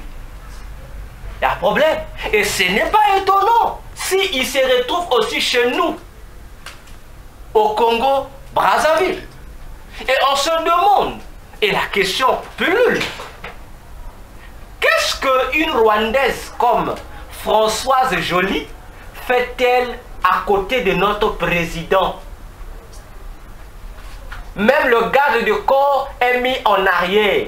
Elle marche donc lorsque le président est à côté, donc c'est elle qui remplace comme la femme du président. Et dans toutes les choses que le président congolais fait, c'est maintenant elle qui a la tête. On peut quel rapport? Donc le premier ministre met derrière. Derrière, c'est elle maintenant qui, après le président du Congo, c'est maintenant cette dame Françoise Joly, rwandaise. Le territoire. Rien à voir avec le Congo. On se pose la question, comment? Politiquement, c'est une trahison. Oui. Politiquement, c'est un danger pour notre président. Oui. Parce qu'un étranger se retrouve dans notre gouvernement et c'est l'étranger qui commence à dicter le loi au président. Il va te mettre en erreur. Mais cette erreur-là, imaginez-vous, lorsque la reine Elisabeth est morte, le président de la République du Congo n'était pas invité aux obsèques. Mais cette dame-là prend le président, son invitation l'amène. Et on a vu la honte que ça a foutu au président. Parce que l'Angleterre dit non, le président n'était pas dans l'Est. Donc le président a été classé au même rang que, pas en tant que président, au même rang que le peuple. Exactement. Quelle honte. Quelle honte. Parce que c'est elle qui avait décidé. L'erreur diplomatique. Mais où est passée la sécurité présidentielle? Le chef de la sécurité présidentielle est où? C'est lui qui doit gérer cette affaire-là. Il y a un problème. J'ai des sons pour finir. La Bible nous informe.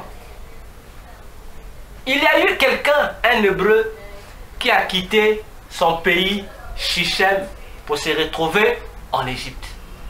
Il s'appelait Joseph. Attention, pasteur. J'aime la Bible. Il s'appelait Joseph. Le Rwanda signifie un pays. L'individu hébreu qui vit en Égypte s'appelle Joseph. Ok. Qu'est-ce que signifie Joseph? Ajout ou ajouter. Oh, ça te rappelle pas le Rwanda, pasteur? Le Rwanda, c'est un pays qui veut s'étendre. Oh, lorsqu'on veut s'étendre, ça veut dire qu'on veut s'ajouter. Joseph, son nom signifie ajout ou ajouter.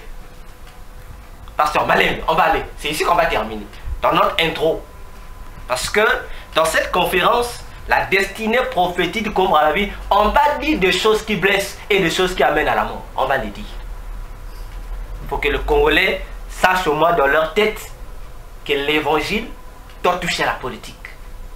Et c'est aux Congolais de décider, et c'est aux chrétiens du Congo de décider. Pasteur, lorsque Joseph arrive en Égypte, il vient comment? Esclave. Esclave. Ok? Lorsque le Rwanda est venu au Congo, ici, le Rwanda est venu en tant que négociateur. Exact, c'est-à-dire esclave. Esclave. Un esclave, c'est quelqu'un qui est dépourvu, qui a besoin d'une meilleure vie. Ils sont arrivés chez nous. On les a accueillis. Pharaon a fait quoi? Il a pris Joseph, il a fait de lui l'homme le plus important de son royaume. Ah! Pasteur. Qu'il n'est pas égyptien. François, c'est joli. Qu'il n'est pas congolaise. On la prend, on la met dans la place la plus importante du gouvernement congolais. Comme Pharaon avait pris Joseph, on a mis là. Mais, au final, lorsque Joseph a pris les rênes de l'Égypte, qu'est-ce que Joseph a fait? Il a dit que mes parents qui sont restés là-bas, là-bas est la famille, là-bas est le sous-développement, pour étendre notre pays, pour faire que notre petit pays devienne un pays grand. Il faut faire quoi? Il faut les importer ici. Et Joseph va voir Pharaon. Il dit, ma famille va venir. Et qu'est-ce que Pharaon fait encore? Pharaon va donner toute une ville de l'Égypte à la famille étrangère des Hébreux. On va leur donner la ville de Goshen. Pasteur, le président du Congo a accueilli le Rwanda. Qu'est-ce qu'il va faire? Il va se donner au Rwanda des terres certaines, des vastes territoires. On va donner ça au Rwanda. Or, Goshen, le territoire qui a été donné aux Hébreux en Égypte, c'était la région la plus fertile de l'Égypte. Vous imaginez ça? Donc, Pharaon, en commettant l'erreur de permettre à Joseph d'importer ses parents dans le pays, en leur donnant en plus un territoire plus riche. Très productif. Exactement. Qu'est-ce que Pharaon a fait? Pharaon avait déjà creusé la destruction, l'appauvrissement de l'Égypte. Parce que pendant que le reste de l'Égypte manquait des ressources, là-bas les étrangers avaient tout. Ce qui est encore beau, pasteur, Joseph était intelligent. Il avait l'art de la gestion du blé. Il savait gérer l'économie. Mais ce qui est encore magnifique, c'est que Françoise Joly remplit, d'après le gouvernement congolais, les compétences d'être une bonne gérante des affaires. Voyez-vous? Et on a donné des villes, des hectares et des hectares d'hectares aux Rwandais sous prétexte qu'ils vont nous fabriquer des choses ici pour le bien des Congolais. Dans des terres productives aussi. Oui, oui. Alors que nous avons des Congolais ici qui sont habiles dans l'agriculture, l'État congolais n'a jamais pensé donner ça. On a des entrepreneurs congolais ici, on n'a jamais donné ça. On va seulement prendre les entrepreneurs étrangers. Et certaines autorités disent non, ce ne sont pas des Rwandais, mais ce sont des Congolais qui vivent au Rwanda. Non, ne vous trompez pas. Mais même ici, ils sont venus comment? Pour quelle raison? Exact. Et voilà, la conséquence sera quoi? Les Hébreux seront plus nombreux dans le pays que les Égyptiens. Mais eux, ils sont plus nombreux, ils ont beaucoup d'avantages dans le pays. Et c'est la même chose que nous, le Congo-Brazzaville, nous risquerons de subir avec cette affaire du Rwanda. Là-bas, à l'est, il y a l'insécurité. Les familles sont en train de fuir leur patrie. Parce qu'il y a la guerre là-bas. À cause de quoi? Des ressources. Kagame ne le sait-il pas? Le sait. Que des vies sont en train de mourir? Est-ce qu'on parlera de nous d'un conflit politique? Non. Si Kagame a un conflit avec le président de RDC, il n'a qu'à gérer entre eux. Mais c'est la population de ces contrées de l'Est de la RDC qui souffre. C'est la population du Nord Kivu qui souffre. Et des villages voisinants qui souffrent. Mais chez nous, on l'a donné là. Ça a été donné, ces hectares-là. Même pas loué. Mais ils ont donné sous prétexte des accords. Mais les accords, comme Pharaon avait donné là-bas, c'était des accords que votre terre vivait. Faites ressusciter, on respecte nos accords. Voyez-vous, pour dire au final que la Bible nous a tout dit, mais la Bible ne nous a pas tout dit. Dans ce premier jour, nous avons voulu mettre les bases pour comprendre que l'heure actuelle où nous sommes, peuple congolais que nous sommes, les chrétiens que nous sommes, tant que nous sommes au Congo, on doit ouvrir l'œil.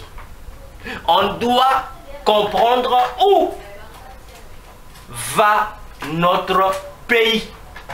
Ce n'est pas le temps de dire encore non, c'est les policiers, moi j'ai pas ça. Non, parce que lorsqu'il y a le chômage ici, toutes les maisons crient au chômage. Les trafics d'influence ici, toutes les maisons congolaises ont pas.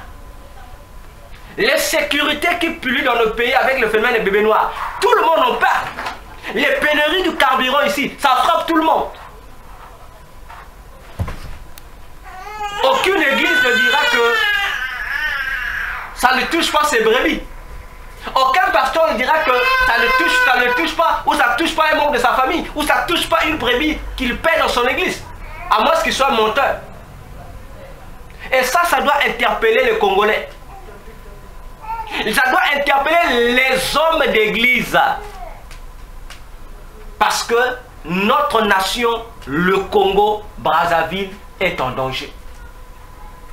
Non seulement sur le plan spirituel, mais sur le plan physique aussi, il est en danger. Le pays est en danger.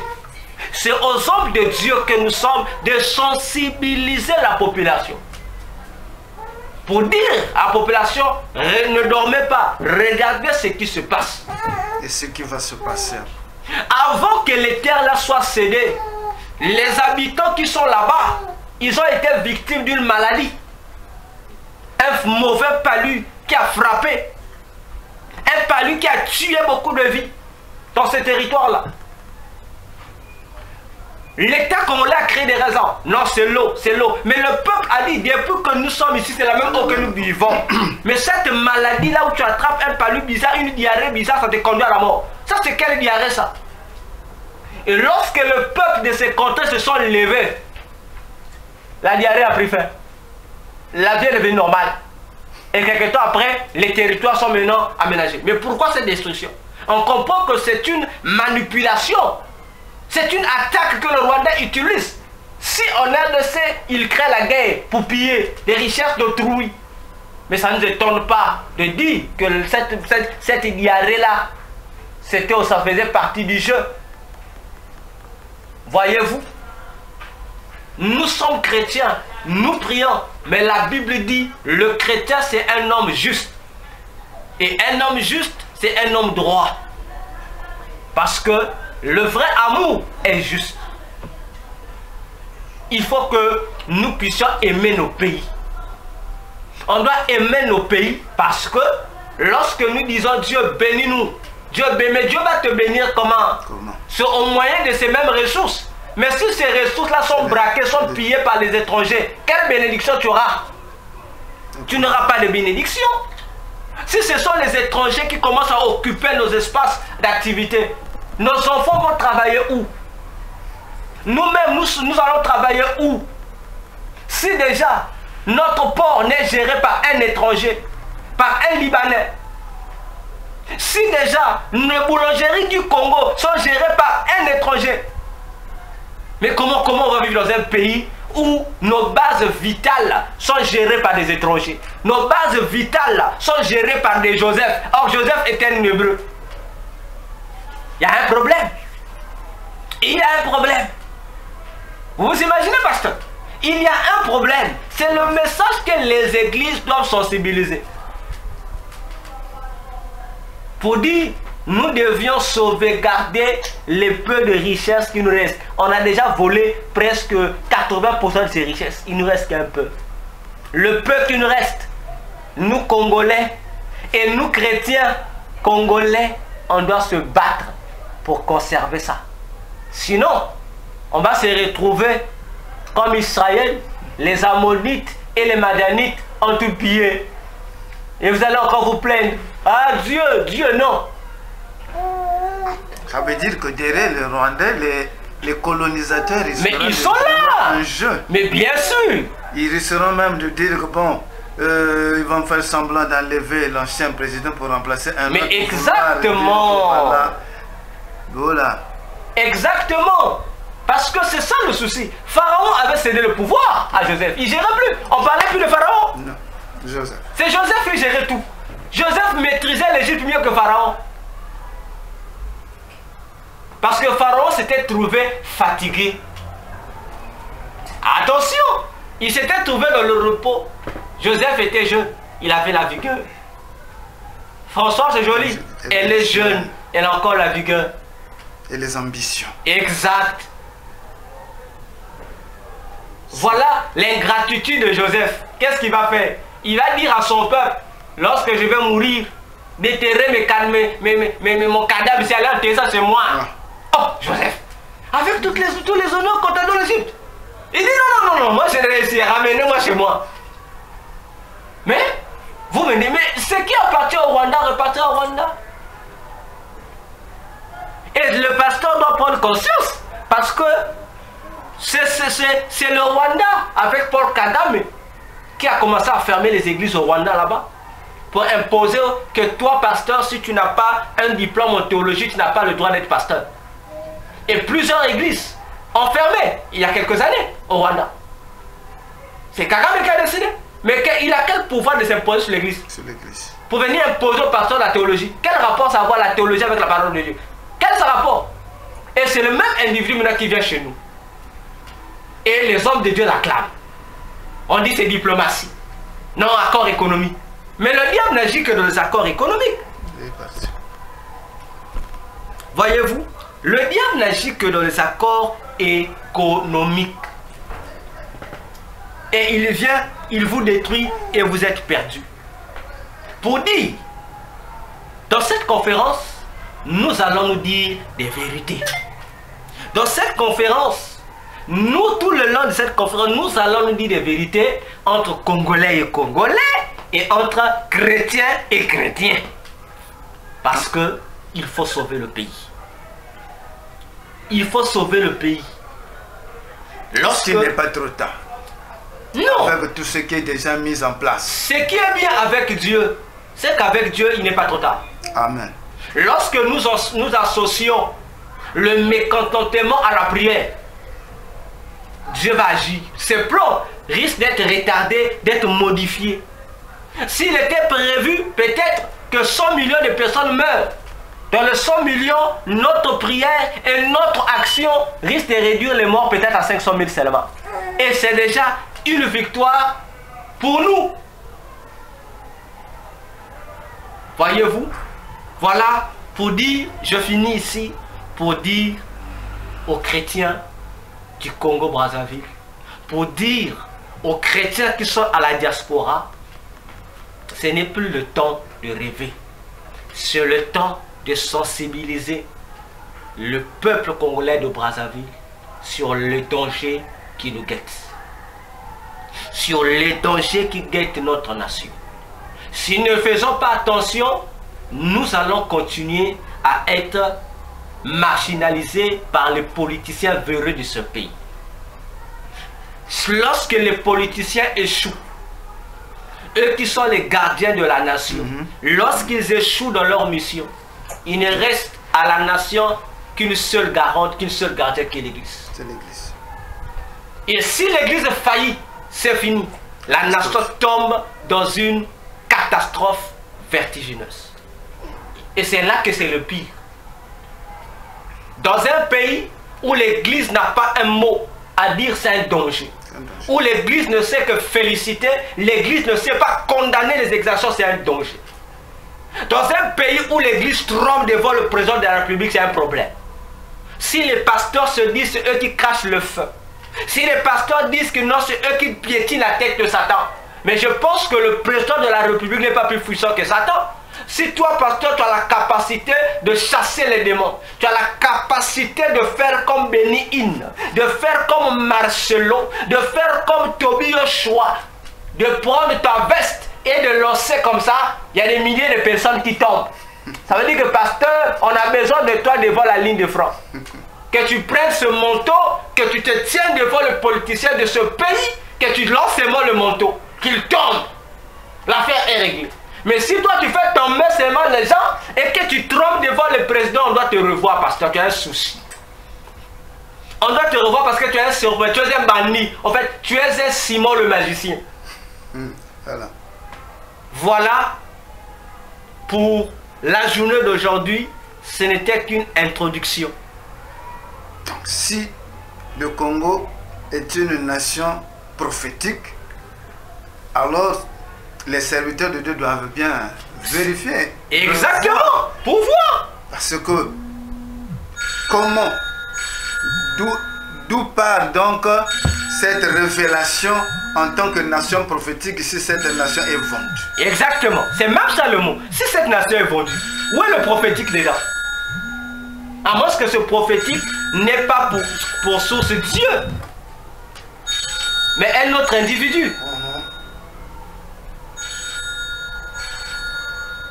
Donc voilà, que le Seigneur nous bénisse et nous allons nous retrouver, si Dieu le veut, en prend pasteur, si ça te conviendrait, la journée du mercredi.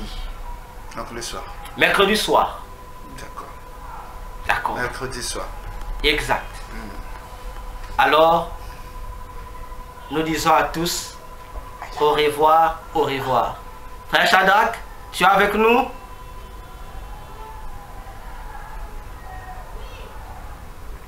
Oui, docteur. Tu as une question à poser avant qu'on termine la conférence?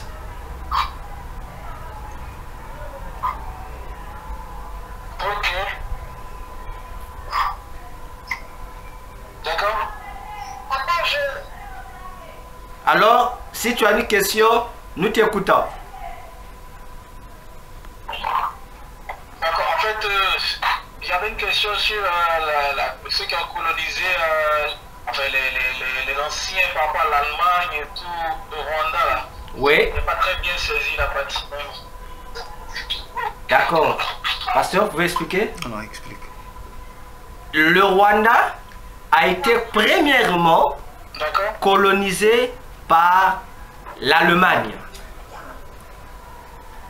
D'accord. Alors, après la Première Guerre mondiale, Non, cependant, lorsqu'il y a eu partage de l'Afrique, d'après ce qu'on appelle souvent par la conférence de Berlin, donc en 1885, c'est là que l'Allemagne a eu le gage d'avoir pour colonie le Rwanda. Et à l'époque, c'était mélangé. Donc le Rwanda et le Burundi étaient liés. Alors, à la fin de la Première Guerre mondiale, lorsque l'Allemagne est déclarée vaincue, alors on va lui ravir les avantages qu'il avait et on va transférer ces avantages de l'Allemagne et ses colonies entre les mains des Belges. Et le Rwanda sera donc dominé pendant près d'un demi-siècle par la Belgique, jusqu'à son indépendance. Voilà comment est la chose.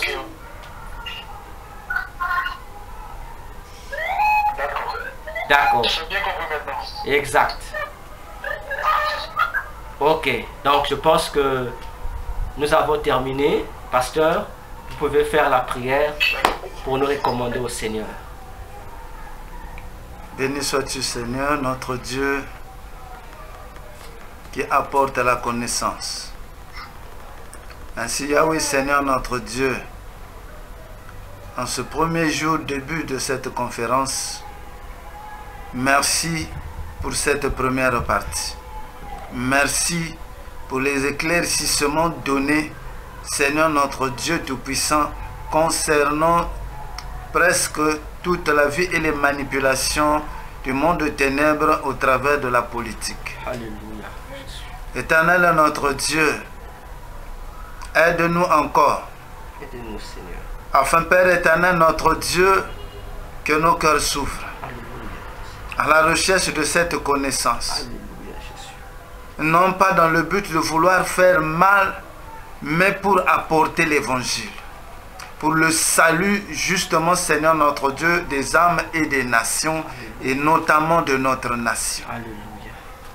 Seigneur Dieu de grâce, merci pour tous ceux qui ont pris part, de loin comme de près. Merci à oui, Seigneur notre Dieu Tout-Puissant, de nous garder connectés à toi, parce que, Seigneur notre Dieu, je sais que tu es toujours le Dieu qui donne les révélations. Alléluia. Garde-nous attentifs et sensibles, Seigneur notre Dieu, à tes révélations, pour, Père éternel notre Dieu, apporter notre part à l'édifice. Que le Saint-Esprit nous accompagne et que, Seigneur notre Dieu, ta lumière nous éclaire encore. Alléluia. Soutiens ton serviteur, lequel, Seigneur notre Dieu, tu as choisi de nous révéler ces choses. Protège-le, Seigneur notre Dieu, contre toutes les attaques de l'ennemi. Accorde-lui, Seigneur notre Dieu Tout-Puissant, d'être encore plus à tes pieds. Et de rester, Seigneur notre Dieu Tout-Puissant, à tes pieds. Pour encore recevoir, Seigneur notre Dieu, des révélations, afin d'édifier ton peuple. Merci, Seigneur, de protéger toute sa maison. Merci, Père éternel, de soutenir tous ceux qui ont pris part pour, Seigneur notre Dieu, aussi savoir le transmettre. Alléluia, Jésus. Béni sois-tu, Seigneur notre Dieu, toi qui nous accordes toute bénédiction dans le lieu céleste en Christ. Dans le nom de Jésus, j'ai ainsi prié. Amen. Amen. Alors, à nous retrouver le mercredi autour de 19h30. Nous serons encore là pour la suite de notre conférence pour dire encore des choses terribles et graves. Alors, bonne soirée à tous. Merci.